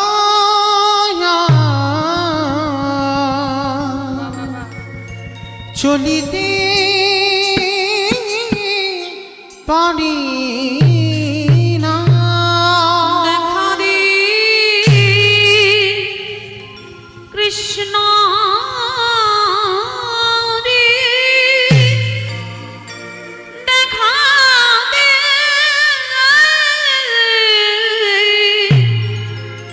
দয়াল রে দেখা দে আর যে পারি না বন্ধু, কৃষ্ণ রে যেই না চরণটা ফেলেছি বন্ধু, তোর কাছে যেতে গেলে এত কষ্ট পেতে হয়, এবার আমার একটু কাছে করে নে না। আর চলবার শক্তি নেই, আর দাঁড়াবার শক্তি নেই। ভক্ত বাৎসল্য ভগবান আর কি থাকতে পারে গো? পাথরে মূর্তি ত্যাগ করে সচল বিগ্রহ ধারণ হলো, বন্ধু সেজেছে। আর বিহারি আস্তে আস্তে গাছে শিকড়ে পাটা আটকে গিয়ে বিহারি পড়ে গেছে। আর যেই পড়ে গেল, মাটিতে পড়েই অনাহারে অনিদ্রায় ছিল কঙ্কাল সার দেহ অচৈতন্য হয়ে গেল। চেতন সত্তা ভগবান যেই না এসে পরশ করেছে, পরশমণির পরশে বাবা লোহা সোনা হয়, আর আমার ভগবানের পরশে না জানি জগতে কি না হয়। যেই না পরশ করেছে, সঙ্গে সঙ্গে সব জ্বালা জুড়িয়ে গেল। কে কে গো তুমি আমায় পরশ করলে? সে কি রে, আমারে চিনতে পারছিস না? তোমার নাম কি? আমার নাম, আমার তো অনেক নাম, তবে আজকের আমায় একজন বললো আমি হলাম বিপদ ভঞ্জন মধুসূদন। যারা যারা বিপদে পড়ে তাদেরকে আমি রক্ষা করি, ওই জন্য আমার নাম হচ্ছে বিপদ ভঞ্জন মধুসূদন। ও বিপদ ভঞ্জন, তুমি ঘোষের ছেলে, আমি ঘোষের ছেলে, এসো আজকে থেকে আমরা দুজনে বন্ধু হলাম, কেমন? তো শোনো ও বন্ধু, তুমি বলতে পারো কত দূর গেলে আমি কৃষ্ণের বাড়ি পাবো? হাই ভগবান, জলে দাঁড়িয়ে জল জল করছে, জলে দাঁড়িয়ে আছে, জল জল করছে, জল কই, জল কই? কি গো মা, বুঝলেন কিছু? বুঝলেন না? জলে দাঁড়িয়ে জল জল করছে, জল কই? বাহ, ভগবানের কাছে থেকেও ভগবান ভগবান পাচ্ছে। তাই ভাব, যেই না বিহারি আমার ওই কৃষ্ণকে প্রশ্ন করেছে, বলো না কৃষ্ণের বাড়ি কোথায়? ভগবান মনে মনে হাসছে আর বলছে, দেখেছো এবারটা আমি সামনে দাঁড়িয়ে, আমারে জিজ্ঞাসা করছে কৃষ্ণের বাড়ি কোথায়। দাঁড়াও, একটু তো বাজিয়ে নিতে হয়, একটু ঘষে মেজে নিতে হয়। এই তুই কৃষ্ণের বাড়ি জেনে কি হবে জানো? ও বন্ধু, আমি তো কৃষ্ণের বাড়ি কাজে এসেছি। আমার মার দুঃখ মোচন করতে। জানো কৃষ্ণের নবলক্ষ ধেনু আছে, তুমি তো জানো না। তাকেই বলছে তুমি তো জানো না কৃষ্ণের নবলক্ষ ধেনু আছে, আমি 2-4টে চড়াবো। জানো তার 24 জন বন্ধু আছে, আমাকে নিয়ে 25 জন হবে। আর জানো তাকে ভালোবাসলে এত কিছু দেবে নাকি বাড়িতে রাখবার জায়গা থাকে না। বলো না। আমার মার দুঃখ মোচন করতে আমি বর্ধমান থেকে এসে দাঁড়িয়েছি উত্তরপ্রদেশ। বলো না কৃষ্ণের বাড়ি কোথায়? ভগবানের চোখে এলো জল। আহারে এত সোজা সরল ছেলে, এত সরলতা হৃদয়ে, না জানি কখন না জানি কি হয়ে যায়। তো এই ছেলেটাকে সত্যি কথা বললে ও বিশ্বাস করবে না। এমন কথা বলতে হবে যেটা সত্যি নয়, সেটা মিথ্যাও নয়। এটাই ভগবানের লীলা। ভগবান সত্যি বলবে না, মিথ্যাও বলবে না। ভগবান তো ছলনাময়, এমন করে কথা বলবে বাবা ধরা খুব মুশকিল। বলছে শোন, তুই তো কৃষ্ণের বাড়ি এসেই গেছিস। এসে গেছিস কই? ওই তো যে দাঁড়িয়ে আছে ওটাই তো তোর কৃষ্ণ। দূর, ওটা কৃষ্ণ কেন হবে? শোন, ওই বাড়িতে যাবি, গিয়ে জিজ্ঞেস করবি ওইটাই কৃষ্ণের বাড়ি, ওখানে কৃষ্ণ থাকে। তুমি বলছো তাহলে তুমি আমার সঙ্গে একটু চলো নিয়ে একবার। তোর মাথা খারাপ নাকি? আমি যদি যাই আর আমার হাত ধরে যদি না ছাড়ে? ভগবান ভয় পায় কোথায় গো মা? বাহ, ভক্তের কাছে। ভক্তই পারে ভগবানকে মারতে, ভক্তই পারে ভগবানকে শাসন করতে, ভগবানকে চোখ রাঙাতে শুধুমাত্র ভক্তের ক্ষমতা আছে, আর কারণ নেই। এইবার কি করেছে বিহারী? বলছে তুমি যাবে না? বলে না। আচ্ছা বন্ধু, আবার কখন তোমার সঙ্গে দেখা হবে? হবে হবে। কখন হবে জানিস? নিরজনে বসে একবার নয়নের জাম লেগে কাঁদা প্রাণে যদি একবারে ডাকার মতো ডাকিতে পারো, আমি যে ভগতের ভগবান হয়ে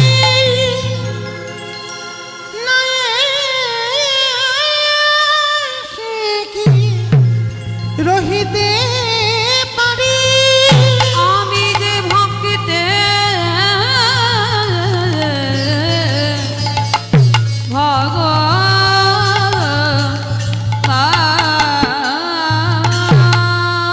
যেই না বললো ওই তো এসে গেছে।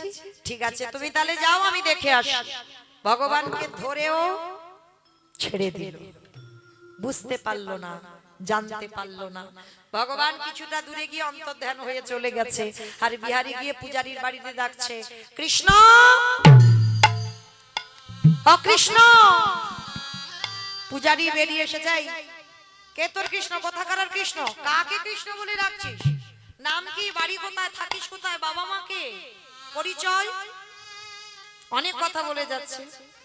বিহারী করে জোর করে বলছে, আমি বর্ধমান থেকে এসেছি গো আমার মায়ের দুঃখ মোচন করতে, কৃষ্ণের বাড়ি কাজে। কোথায় এসেছিস? কৃষ্ণের বাড়ি কাজ করব, ওই জন্য তোমার এখানে এলাম, কারণ আমি জানি এটা কৃষ্ণের বাড়ি। পূজারী হেসে উঠেছে, এই ছেলে কে তোকে বলেছে এই ভুলভাল কথা? এটা কৃষ্ণের বাড়ি কেন হবে? এটা আমার বাড়ি। তুমি মিথ্যা বলছো। আমার বিপদ ভঞ্জন মধুসূদন বলেছে এটা কৃষ্ণের বাড়ি। আচ্ছা হ্যাঁ গো, তুমি কি কৃষ্ণের বাবা? ছোট্ট ছেলেরা যেমন কথা বলে, বলো না তুমি কি কৃষ্ণের বাবা? চমকে উঠল, এ কেমন ছেলে, এ কেমন করে কথা বলছে? আমি কৃষ্ণের বাবা? এই এই এই তুই কেন এসেছিস আগে বলতো দেখি। সমস্ত ঘটনাটা বলল। বলার পরে পূজারীর চোখে এলো জল। বিহারীকে বুকে ধরে বলছে, বিহারী আমার একটা নিজের ছেলে আছে যার নাম গোপাল, যাকে জন্ম দিয়েছি। আজকে থেকে তুই হবি আমার পালিত ছেলে। আর জানিস কৃষ্ণ আমার একটা ছেলে, তবে ওকে অনেক করে ডাকতে হবে। হঠাৎ কারোর সঙ্গে দেখা করে, হ্যাঁ এই বাড়িতে থাকে, তবে হঠাৎ কারোর সঙ্গে দেখা করে না, অনেক ডাকবার পর যদি কৃপা করে দেখা দেয়। কি গো মা, সত্যি নয় আর মিথ্যাও নয়। তাহলে এমন করে কথা বলতে হবে যেটা সত্যি নয়, যেটা মিথ্যাও নয়। বলছে অনেক করে ডাকলে যদি কৃপা করে ও দেখা দেয়, কিন্তু ডাকা ঠিক না হলে আমার কৃষ্ণ ছেলে দেখা দেয় না। বিহারী কোমরে হাত দিয়ে বলছে, তুমি ভেবো না আমি এমন কায়দা করে ডাকবো না, ও আমার একটা ডাকে সাড়া দিতে বাধ্য। পূজারি বলে উঠলেন, এত বিশ্বাস তোর? বলে হ্যাঁ ঠিক আছে। আচ্ছা আর একটা কথা, আমি কি তোমায় বাবা বলতে পারবো? বন্ধুর বাবা মানে আমারও তো বাবা। তুমি যদি অনুমতি দাও। কেন জানো? মাতৃগর্ভে থাকাকালীন আমার মার কাছ থেকে শুনেছি, আমার কথা শুনে আমার বাবা দেহ রেখেছে। ওই ভয়ে জীবনে কাউকে আমি বাবা বলি না, ভয় হয় বাবা বলে ডাকলে যদি আমার চলে যায়। তা আমার কৃষ্ণের যেহেতু তুমি বাবা, অনুমতি যদি দাও আমি তোমায় বাবা বলবো। ঠিক আছে, আজকে থেকে তুই আমার পালিত ছেলে বিহারীলাল। আশ্রয় পেয়ে গেল। একটা কথা মনে রাখবে বাবা, কৃষ্ণ ভক্ত দুঃখী হয়, কিন্তু কৃষ্ণ ভক্তের অন্ন বস্ত্রের অভাব কোনোদিন হবে না। এই কথাটা মনে রাখবে। যদি তুমি কৃষ্ণ ভক্ত হও, তুমি কোনোদিন অন্ন বস্ত্রের অভাব পাবে না। কোনো না কোনো জায়গায় ভগবান তোমার জন্য তৈরি করে রেখে দিয়েছে। তোমার যদি এক কুল ভেঙেও যায়, ভগবান তোমার জন্য আর একটা কুল গড়ে দিয়ে রেখে দিয়েছে। তো আজকের ভক্ত বাৎসল্য ভগবান মনে মনে ভাবছে, আজকের বিহারী আসবে মাঠে গরু চড়াতে। ছোট্ট বিহারী মাঠে মাঠে গরু চড়াচ্ছে, কিন্তু মনে একটা চিন্তা, আমি তো আমার বর্ধমান থেকে শুনে এসেছি কৃষ্ণের অনেক গরু, 9 লক্ষ, তার 24 জন বন্ধ, কই কাউকে তো দেখতে পাচ্ছি না। ও আমারই ভুল, আমি তো তাকে ডাকিনি। তাহলে সে কি করে আসবে? বাবা তো বলেছে অনেক করে নাকি ডাকতে হয়। কই দেখি তো একবার ডেকে। মাধব ব্রজ মোহন শ্যাম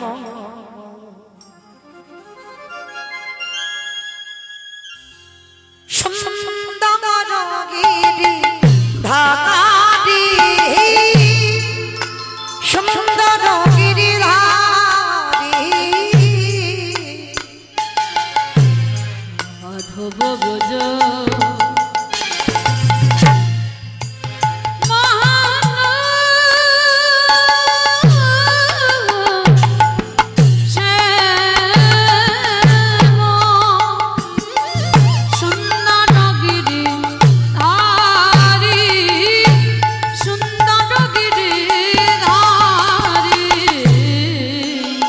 ললাটে তিলক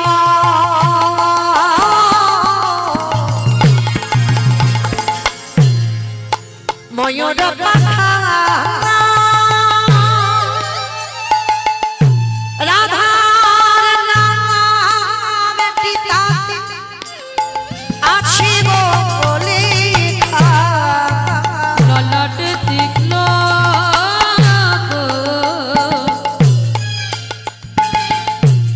ময়ূর পাখা, রাধা নামটি তাতে আছে গো লেখা। বংশীধারী অগো গিরিধারী, বংশী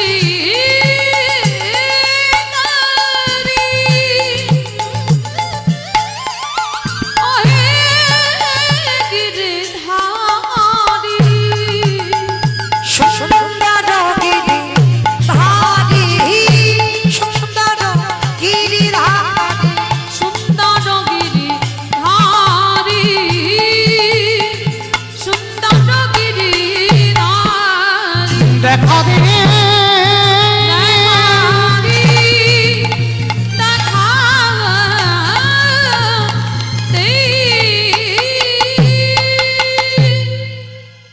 দেখা দে দেখা দে দেখা দে বলে ওই রৌদ্রেতে বসে ডাকছে। ভক্ত বাৎসল্য ভগবান থাকতে পারলো না, সৃষ্টি করলো নবলক্ষ ধেনু, সৃষ্টি করলো 24 জন বন্ধু, আর ভগবান তার মাঝখানে দাঁড়িয়ে মুরলী বাদন করছে।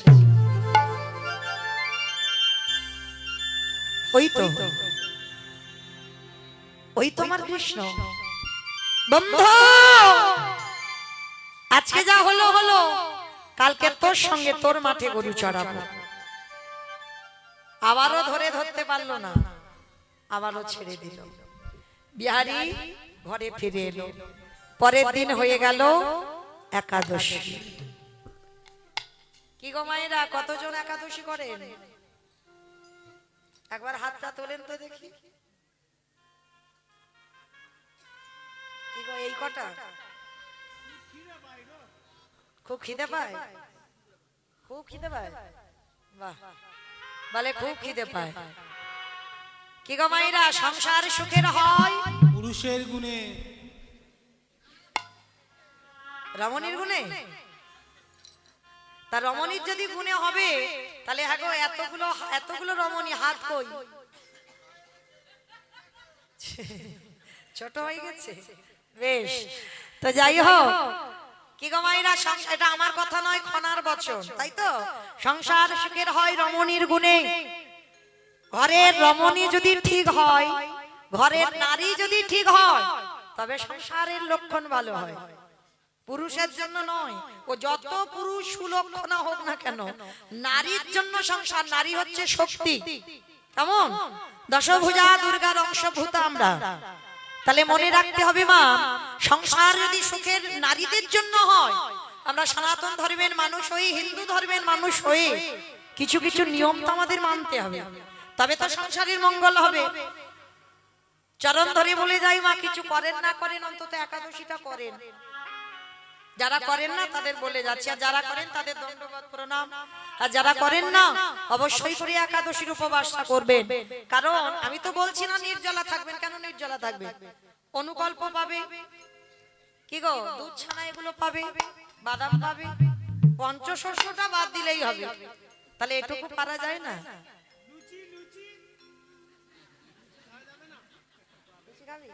ও লুচি খাবে বললাম, পঞ্চশস্য বাদ দিয়ে ও আবার আটার লুচি খাবে, ময়দার লুচি খাবে। ওটা তো আর একাদশী হবে না, আঠাদশী হয়ে যাবে, কেমন? তো মনে রেখো মা, যারা যারা মাসে ওই দুটো করে পারবে না, অন্তত বাছাগুলো করো, কেমন? 4টে বাছা, এই 4টে বাছা অন্তত করো। যাদের একেবারে শরীর অসুস্থ, ওষুধ ছাড়া চলে না, আর যাদের শরীর সুস্থ তাদেরকে বলছি অবশ্যই করবে মাসে দুটো করে। শরীর ভালো থাকবে, সংসারের মঙ্গল হবে। কারণ এই একাদশী বাবা পালন করে, যারা আমরা পালন করি না, একাদশীর দিন যারা আমরা অন্ন প্রসাদ পাই, বাবা মাকে হত্যা করলে যে পাপ হয় সেই পাপের বোঝা নিতে হয়। একাদশীতে অন্ন সেবা করলে, গো মাতাকে হত্যা করলে যে পাপ হয় সেই পাপের বোঝা নিতে হয়। একাদশীতে গুরুদেবকে হত্যা করলে, অন্ন সেবা করলে, গুরুদেবকে হত্যা করলে যে পাপ হয় সেই পাপের বোঝা নিতে হয়। যেমন বাবা একাদশীতে পাপ পুরুষ ওই পঞ্চশস্যের মধ্যে থাকে। কারণ ভগবান পৃথিবীতে সব সৃষ্টি ভগবান করেছেন, সবই সৃষ্টি, আর পাপটাকেও তো সৃষ্টি ভগবান করেছে, তাই না? তা পাপ পুরুষ যখন বলল, প্রভু সবাই একাদশী করে যদি সবাই উদ্ধার হয়ে যায়, হরিনাম শুনে হরিনাম গিয়ে যদি সব উদ্ধার হয়ে যায়, আমি পাপ, তুমি আমাকে সৃষ্টি করেছো, আমি যাব কোথায়? ভগবান এসে বলল, শোন, তুই যেখানে সেখানে নয়, তোকে আমি পাঠাবো একাদশী তিথিতে। যারা যারা অন্ন প্রসাদ পাবে তাদের মধ্যে তুই বসে থাকবি, আর যারাই অন্ন প্রসাদ পাবে তারা গ্রাসে গ্রাসে পাপ ভক্ষণ করবে। কারণ ভগবান তিনি সবার, কারোর একার নয়। পাপকেও কোথায় রাখবে সেটাও বিধান দিয়েছে ভগবান, আর কোথায় গেলে পূর্ণ সঞ্চয় হবে, কি করলে পূর্ণ সঞ্চয় হবে সেটাও বিধান ভগবান দিয়েছে। তাহলে আজকে বিহারি করেছে 5 বছরের একটা ছোট ছেলে একাদশী, ছোট ছেলে। আমি আপনাদের বলে যাই, পরিবারের সবাইকে করাবেন কৃষ্ণ ভক্ত। একটা নারী পারে গোটা পরিবারটাকে কৃষ্ণ ভক্তের পরিবার করতে। তা বিহারি একাদশী করেছে, সারা দুপুর হয়ে গেছে, 12টা বেজে যাচ্ছে, কেউ খাবার নিয়ে যাচ্ছে না, পান্তা ভাত নিয়ে যায়। একাদশীর দিনে ফলও যাচ্ছে না, রোদে রোদে ঘুরছে। ভগবান মনে মনে ভাবছে, যাই, ভক্ত কষ্ট পাচ্ছে, আমার যে বড্ড কষ্ট হচ্ছে, একটু খাইয়ে দিয়ে আসি। কারণ ভগবান নিজে কষ্ট পায় না, ভক্তের কষ্ট হলেই আমার ভগবানের কষ্ট হয়। এইবার ভগবান কি করেছে, মন্দির থেকে বেরিয়ে গিয়ে পাথর মূর্তি ত্যাগ করে দিয়ে পূজারীর ছেলের রূপ ধরেছে, গোপাল। মানে পূজারীর ছেলে, জন্ম দেওয়া ছেলে গোপাল, গোপালের রূপ ধরেছে। আর গোপালের রূপ ধরে আমার ভগবান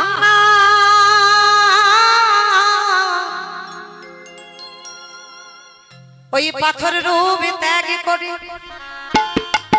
ওই গোপাল রূপ ধারণ করে দেখো দেখো আজ ভগবান বিহারীর সম্মুখে দাঁড়াইছে গো। সে যে ভক্তবান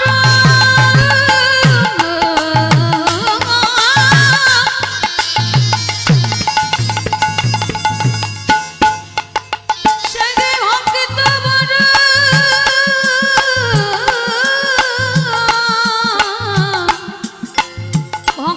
ভক্তবান ভালো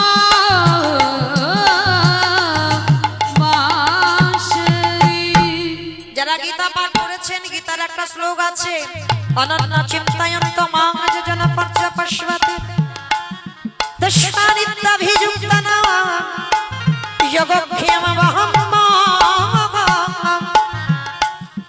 ভক্ত যদি অন্যান্য চিন্তা বাদ দিয়ে শুধু গোবিন্দ চিন্তায় মগ্ন হয় আমার ভগবান বললেন আমি সারা জীবন সেই ভক্তির বোঝা আমার ভগবান মাথায় করে বইয়ে দিয়ে আসে ওরে বিহারী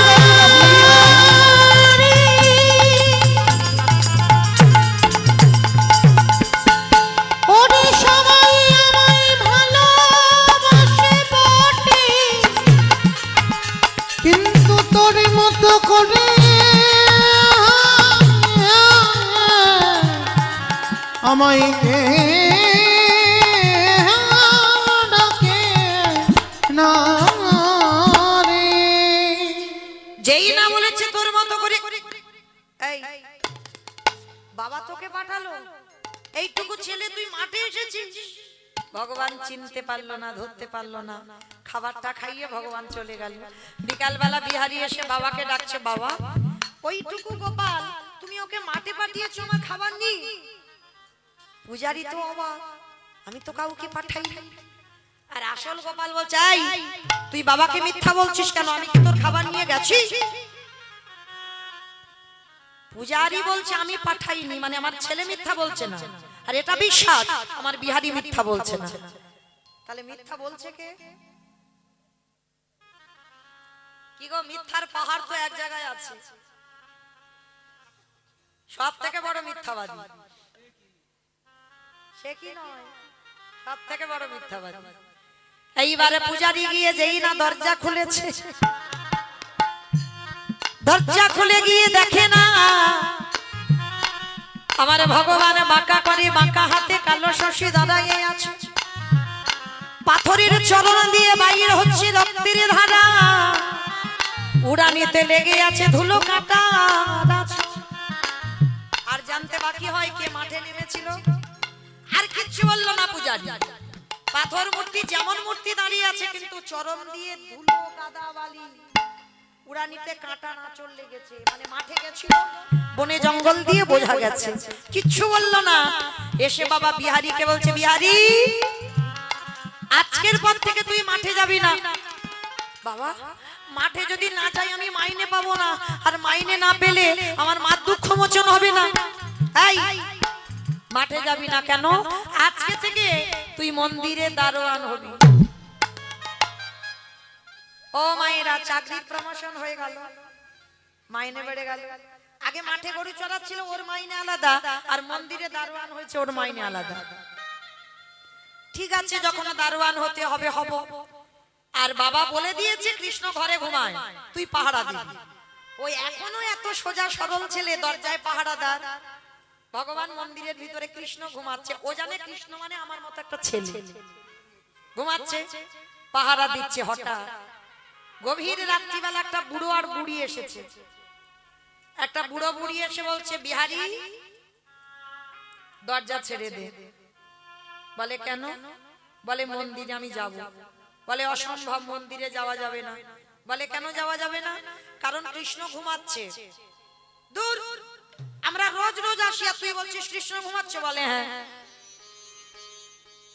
আচ্ছা বুড়ো ওখানে বসো কৃষ্ণ ঘুম থেকে উঠলে তারপরে যেতে দেবো ওখানে চুপ করে বসো বুড়ো বুড়িকে দাঁড় করিয়ে রেখেছে আবার আধা ঘন্টা পরে 8 জন মেয়ে এসেছে, সব শীতেতে সিঁদুর হাতে শাঁখা, পরস্ত্রী। বিহারীর কাছে এসে বলছে, বিহারী দরজা খুলে দে ভাই, ভিতরে যাব। এই যে দাঁড়াও দাঁড়াও, সাহস তো কম নয়, সব শীতেতে সিঁদুর আছে, হাতে শাঁখা আছে, আর বলছো কিনা আমার কৃষ্ণ ঘুমাচ্ছে সেখানে যাবে? তোমাদের লজ্জা করে না? ওরে বিহারী রে, এই জগতে সতী তারাই হয়, এই জগতে যাদের যাদের 2টি করে পতি হয়। আমার কার 2টো স্বামী আছে? একবার হাতটা তোলো তো দেখি। হাসছো কেন? জানাজানি হয়ে যাবে, ওই ভয় পাচ্ছ? তাহলে ও হ্যাঁ গো, বললাম যার যার 2টো স্বামী আছে সেই হবে সতী। কার আছে? তার মানে সব অসতী, সব অসতী। আমার কথা নয় কিন্তু, আমি বলছি না। রাস মঞ্চে বাবা যারা রাস শুনেছেন, রাস মঞ্চে গোবিন্দ মুরলী বাদন করলো, ব্রজঙ্গনাদের কেশ টেনে নিয়ে গেল গোবিন্দ, আর যেই না বনে গেল গোবিন্দ বলছে, এই যে পতিপুত্র ত্যাগ করে কেন এসেছো জানো? স্বামী ত্যাগ করলে, পুত্র ত্যাগ করলে তাকে রৌরব নরকে যেতে হয়। ব্রজঙ্গনাগণ বলছে, থামো তুমি, কিচ্ছু বোঝো না, সতী তারাই হয়। আমার কথা নয়, রাসমঞ্চে ব্রজঙ্গনা বলল সতী তারাই হয়, যাদের 2 করে পতি তারাই হয় সতী। কিরকম? বলে আগে ঘরে পতি আর বাইরে পতি। বলো তাহলে এখানে কারোর 2টো স্বামী নেই, সব একটা করে? বা তবু মাথা নেড়ে যাচ্ছে, সব একটা করে স্বামী। তাহলে শুনে নাও, তোমরা সব অসতী, নিজ পতি আর জগৎপতি, তাহলে তো 2টো স্বামী। হ্যাঁ, তাহলে মায়েরা সতী তারাই হবে। অষ্টসখী পরিপ্রীতা রাধারানী বলছে, কেন জানো? আগে ঘরে পতি আর বাইরে পতি। কোন ঘর? ইট বালি সিমেন্টে গাঁথা ঘরে নয়, তাহলে কোন ঘর? এই রক্ত মাংসে দেহ গড়া ঘর। পরমাত্মা রূপী ভগবান আর জীবাত্মা রূপী ভক্ত, এই ঘরের পতিটাকে যে ভালোবাসবে, বাহ্যিক জগতের পতি তোমার ছেড়ে চলে যাবে, কিন্তু ভিতরের পতি তোমার ছেড়ে যাবে না। হ্যাঁ কি গো, এই পতির দাম নেই? দেখেন বাম দিকে হাত দিয়ে ধপ ধপ ধপ হচ্ছে না? ওই ধপ ধপ আওয়াজটা হচ্ছে বলে তো কীর্তন গাইছে, কীর্তন শুনছো। আর যদি ধপ ধপ আওয়াজটা বন্ধ হয়ে যায়, হরি বল, আর দাম থাকবে না দেহে, তাই না? তাহলে আজকের ঘরের পতিটা হচ্ছে পরমাত্মা রূপী ভগবান, আর বাইরের পতি অগ্নি সাক্ষী করে বাবা যার হাতে দিল, সেইটা হলো বাইরের পতি। এই 2 পতির চরণে যে ভজন করে, এ জগতে সেই তো হয় সপতি, এ জগতে সেই তো তাই বলল, হরি বল, হরি বল।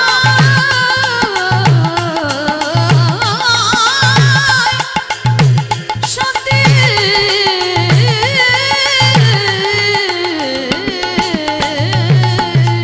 বেশ, এইবার অষ্টসখী তারা এসেছে, বলছে দাঁড়াও ওখানে বসো, এখন যাওয়া যাবে না, কৃষ্ণ ঘুমাচ্ছে। আস্তে মামা, শেষে একটা মেয়ে এসেছে, আস্তে আর আস্তে, কথা নয়। শেষের মেয়েটা দেখো, বিহারী একেবারে হাঁ করেছে আছে, আর চোখের পলক পড়ে না। কেন? একসঙ্গে চাঁদ সূর্য মেঘ উঠেছে। কি গো মা, কোনোদিন দেখেছো একসঙ্গে চাঁদ সূর্য মেঘ উঠতে? দেখনি তো, আজকের বিহারী দেখছে। নয়নের কাজল হলো ঘন ঘটা মেঘ, সীতার সিন্দুর হলো সূর্য দে, আল্লাহ লাটের চন্দন হলো চাঁদ। হ্যাঁ করেছি। এই যে তুমি এই রাত্রিবেলা কেন এসেছো? কি গো, বিশ্বের স্রষ্টা ভগবান যার পায়ে ধরে, সেই হাত জড়ো করেছে বিহারীর কাছে, বিহারী দরজা ছেড়ে দে। বলে দাঁড়াও আগে কৃষ্ণের সঙ্গে সাক্ষাৎ করে আসি, জিজ্ঞেস করি কি বলে তারপর। এখনো জানে না বিহারী কৃষ্ণ মানে ভগবান, এত কিছু ঘটনা ঘটছে। কত সোজা ছেলে দেখো। এবার ঘরের ভিতরে গিয়েছে, গিয়ে দেখে না বাবা পাথরের মূর্তি একটা দাঁড়িয়ে আছে, আর সেখানে বাবা না আছে বালিশ, না আছে মশারি, না কিছু, কিচ্ছু নেই, পাথরের মূর্তি দাঁড়িয়ে। তা বিহারী চারদিকে খুঁজে খুঁজে বেড়াচ্ছে, হঠাৎ যেই না চারদিকে খুঁজে খুঁজে বেড়াচ্ছে বাবা, হঠাৎ বিহারীর পিছনে আমার ভগবান এসে বন্ধু রূপে দাঁড়িয়ে গেছে। আর আমি পিছনে দেখা দেব না, সাক্ষাতে দেখা দেব। বন্ধু রূপে দাঁড়িয়ে গেছে, বিহারীকে ডাকছে, বিহারী কে?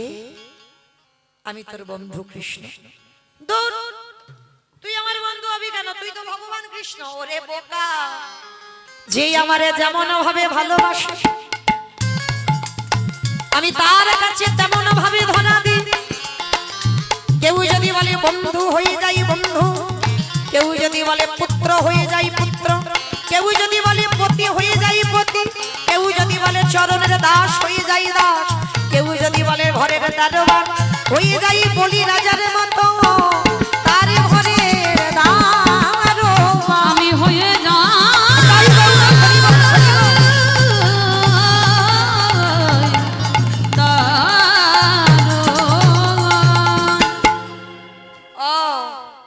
তার মানে আমি এত বোকা, আমি চিনতে পারিনি তোকে। বলে তুই তো বোকা নোস, তুই তো চালাক। যে লীলা আমি সমাপ্ত করলাম সেই লীলা তোর জন্য আবার প্রকাশ করতে হলো। ও তা হ্যাঁ রে কৃষ্ণ, বাইরে বুড়ো বুড়ি দুটো কে রে? আরে বুড়ো বুড়ি না, ওটা শিব দুর্গা। শিব দুর্গা আমার মার কাছে শুনেছিলাম কৈলাসে থাকে। বলে ওইটা শিব দুর্গা? বলে হ্যাঁ। আর জানিস 8 জন মেয়ে এলো, ওরা কারা? বলে আমার বিনোদিনীর 8টা সখী। আর জানিস কানাই, শেষে একটা মেয়ে এসেছে, কি সুন্দর তা দেখতে। আমি তো চোখই ফেরা। চুপ, একদম তাকাবি না। আমি রাধা দাস, রাধা দাস, রাধা দাস। ইহাতে সন্দেহ যা কোটি যুগ ভজাই বিফল জনমতা। আমি ওই চরণে সারা জীবন বিক্রি হইলাম। আমি ওই চরণে বিক্রি হইলাম। যেই না বলেছে আমি রাধা দাস, রাধা দাস, রাধা দাস, ইহাতে সন্দেহ যা কোটি যুগ ভজায় বিফল জনমতা। আমি ওই চরণে বিক্রি হয়ে আছি। যেই না বলেছে ওই চরণে বিক্রি হয়ে আছি। ও হ্যাঁ রে, তা ওদেরকে ডেকেছিস কি হয়? বলে প্রতিদিন এই মন্দিরে যুগল নৃত্য হয়। যুগল, প্রতিদিন যুগল নৃত্য। আচ্ছা দাঁড়া দাঁড়া, হ্যাঁ রে অনেকদিন তো কাজকর্ম করলাম, মাইনে দিবি নে? কি গো মা, এবার তো আমার যাওয়ার মাসি বেজে গেল। এখান থেকে অনেক দূরে যাব, এখান থেকে চলে যাব আপনাদের চরণ থেকে। কিন্তু এই যে এতক্ষণ কীর্তনটা গাইলাম কষ্ট করে, মাইনে দেবেন না? দেবেন তো? আমার নয়, বিহারী বলছে এতক্ষণ এতদিন কাজ করলাম, মাইনে দে। ও মাইরা, আমরা তো অর্থের মাইনে চাই। ওইটুকু ছেলে বিহারী আজকে কি চাইছে দেখো কৃষ্ণের কাছে। ওরে কানাই রে, প্রথম মাইনেটা দিবি গরু চারানো। কিরকম? বর্ধমানে আমার জন্মে দুঃখী মা বসে আছে। কানাই রে, যেদিন আমার মায়ের নিদানের সময় হবে, যেদিন আমার মার দুটো হাত চরণে তুলসী দিতে পারবে না, মায়ের দুটো চরণ তোর স্নানে যেতে পারবে না, আমার মায়ের কর্ণে কোনোদিন কৃষ্ণ নাম আর যাবে না, যেদিন নয়ন ভরে কৃষ্ণ রূপ দেখতে পাবে না, যেদিন বদন ভরে কৃষ্ণ নাম বলতে পারবে না, ভাই কানাই রে 4 জনা বাঁশির দোলায় আমার মাকে নিয়ে যাবে। কথা দে ভাই কানাই, যাবার কালে তুই হাত ধরে প্রথম মাইনেটাই মায়ের ভব নদী পারে কোটে কোটে দেবী। আমি অন্য কিছু, আমি অন্য কিছু চাহি না রে,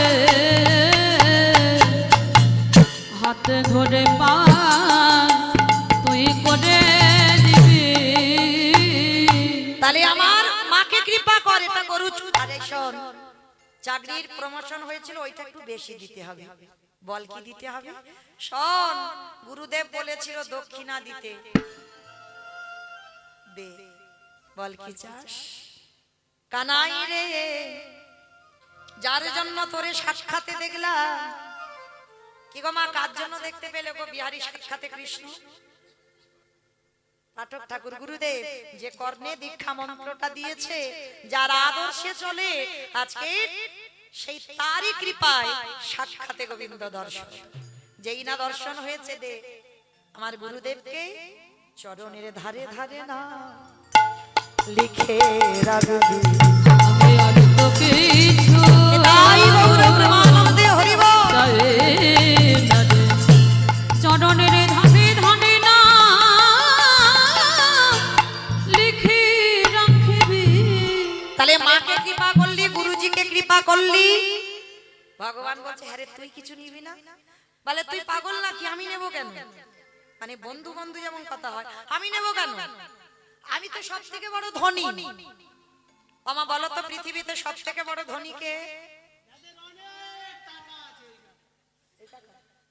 যাদের অনেক টাকা আছে, আমা তারা ধনী? বাহ! এই জগৎ সংসারী যে জন কৃষ্ণ প্রেম সম্পদ অর্জন করে, এ জগতে সেই তো ধনী। এ জগতে সেই তো তাই গৌর কৃষ্ণ ছাড়া আম জানি না, এ জগতে সেই তো ধনী। কৃষ্ণ ছাড়া আম জানি না। বলে এ জগতে সেই তো ধনী।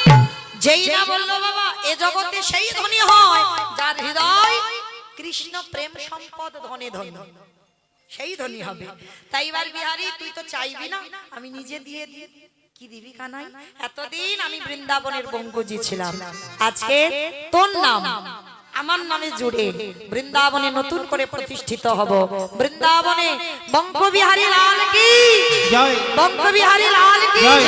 বঙ্গবিহারী লাল কি। জয়। ভক্ত ভগবান একত্রিত হলো। এইবার বিহারী বলছে, "এই, আমাকে একটু নাচ দেখাবি না?" দেখাবো। চোখ বন্ধ কর, চোখ বন্ধ। ওমা, চোখ বন্ধ করলে নাচ দেখতে পাবে? ভগবান বিহারীকে বলছে চোখ বন্ধ কর, তবে দেখতে পাবে। এই কানাই, চোখ বন্ধ করলে দেখবো কি করে? সব নয়নে দেখা যায় না। দন্তে সবা সব মানে সর্বস্ব, আর তালবে সবা সব মানে মরা। যারা দাঁড়িয়ে আছো, বসে আছো, কীর্তনীয় সম্প্রদায়, তালবে সবা সব মানে মরে আছি। এই মরা দুটো চোখে কোনোদিন যুগলে দেখা হবে না। যুগলে দেখতে গেলে মরা চোখ বন্ধ করে, জ্ঞান চোখে যেদিন খুলতে পারবে, তুমি গুরুদেবের পাশে বসে কুলকুণ্ডলী জাগরিত করি সহস্রদল পদ্মে গিয়ে যা আছে বিশ্ব ব্রহ্মাণ্ডে, তাই আছে তোমার দেহ ভাণ্ডে। বৃন্দাবন, নবদ্বীপ, হরিদ্বার, কুম্ভ মেলায় কোথাও যেতে হবে না।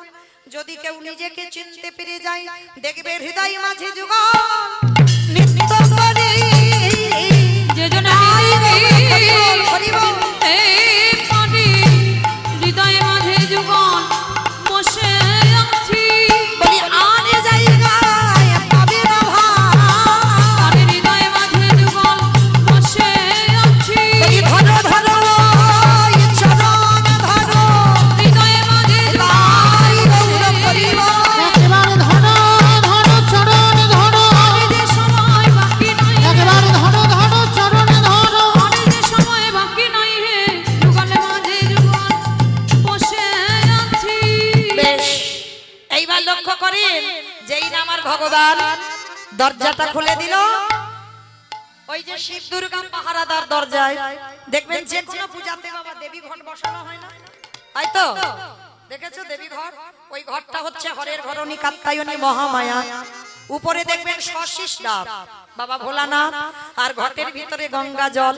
তিনজনে যে কোনো পূজাতে সবার আগে দরজার দাঁড়ি। রাধা রানীকে বামে নিয়ে গোবিন্দ দাঁড়ালেন, অষ্টসখী পরিবৃতা হই আমার গোবিন্দ যুগলে দাঁড়ালেন।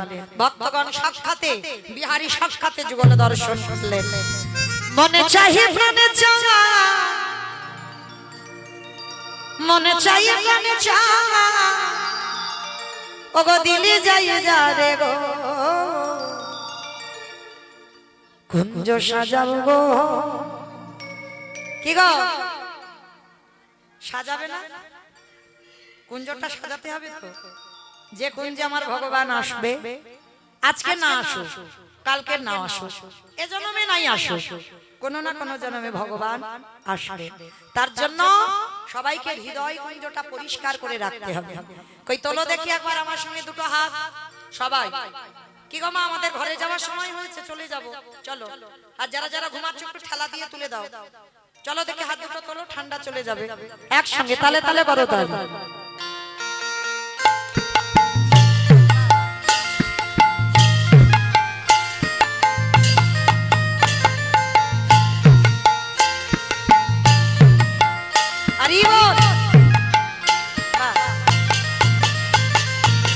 মনে চাহি প্রাণে চাই, মনে চাই প্রাণে চাই, দিলে যাই যারে গো। কুঞ্জ সাজাবো আজ আমার প্রাণনা আসিবে ঘরে। সাজাবো আজ আমার প্রাণনা আসতে পারে। আতরে গোলাপ চুয়া চন্দন ছিটাইয়া দাও ঘরে। আতর গোলাপ চুয়া চন্দন ছিটাইয়া দাও ঘরে। সাজাও গো ফুলের বিছানা পবিত্র অন্তরে। সাজাও গো এটাই গৌরব, হরি বল, হরি বল। আসতে পারে। আতরে গোলাপ চুয়া চন্দন ছিটাইয়া দাও ঘরে। আতর গোলাপ চুয়া চন্দন ছিটাইয়া দাও ঘরে। বসন্ত সময়ে কোকিল ডাকে কুহুসুরে। বসন্ত সময়ে কোকিল ডাকে কুহুসুরে। এই যৌবন বসন্ত আমার রইতে না রে ঘরে। যৌবন বসন্ত আমার রইতে না রে ঘরে। তোমরা কুঞ্জ সাজাও গো আজ আমার প্রাণনাথ আসিবে এটাই ঘরে। গৌরব, হরি বল, হরি বল। আজ আমার প্রাণনা আসতে পারে। আসবে অমাইরা বিশ্বাস আছে তো যে ভগবান আসবে? আছে? যাদের আছে তোলো দেখি। আসিতে আসিতে পারে ভরসা অন্তরে। আসলে আসতে পারে ভরসা অন্তরে। আসিলে আসিতে পারে ভরসা অন্তরে। আসলে আসতে পারে ভরসা অন্তরে। এবার কহিমে কাই পাইলে কি আর সাইরা দিতাম তারে। করিমে কয় পাইলে কি আর ছাইরা দিতাম তারে। তোমরা কুঞ্জ সাজাও গো আজ আমার প্রাণনাথ এটাই গৌরব, হরি বল, হরি বল, হরি বল। আজ আমার প্রাণনা আসতে পারে। আজ আমার প্রাণনাথ আসিতে পারে।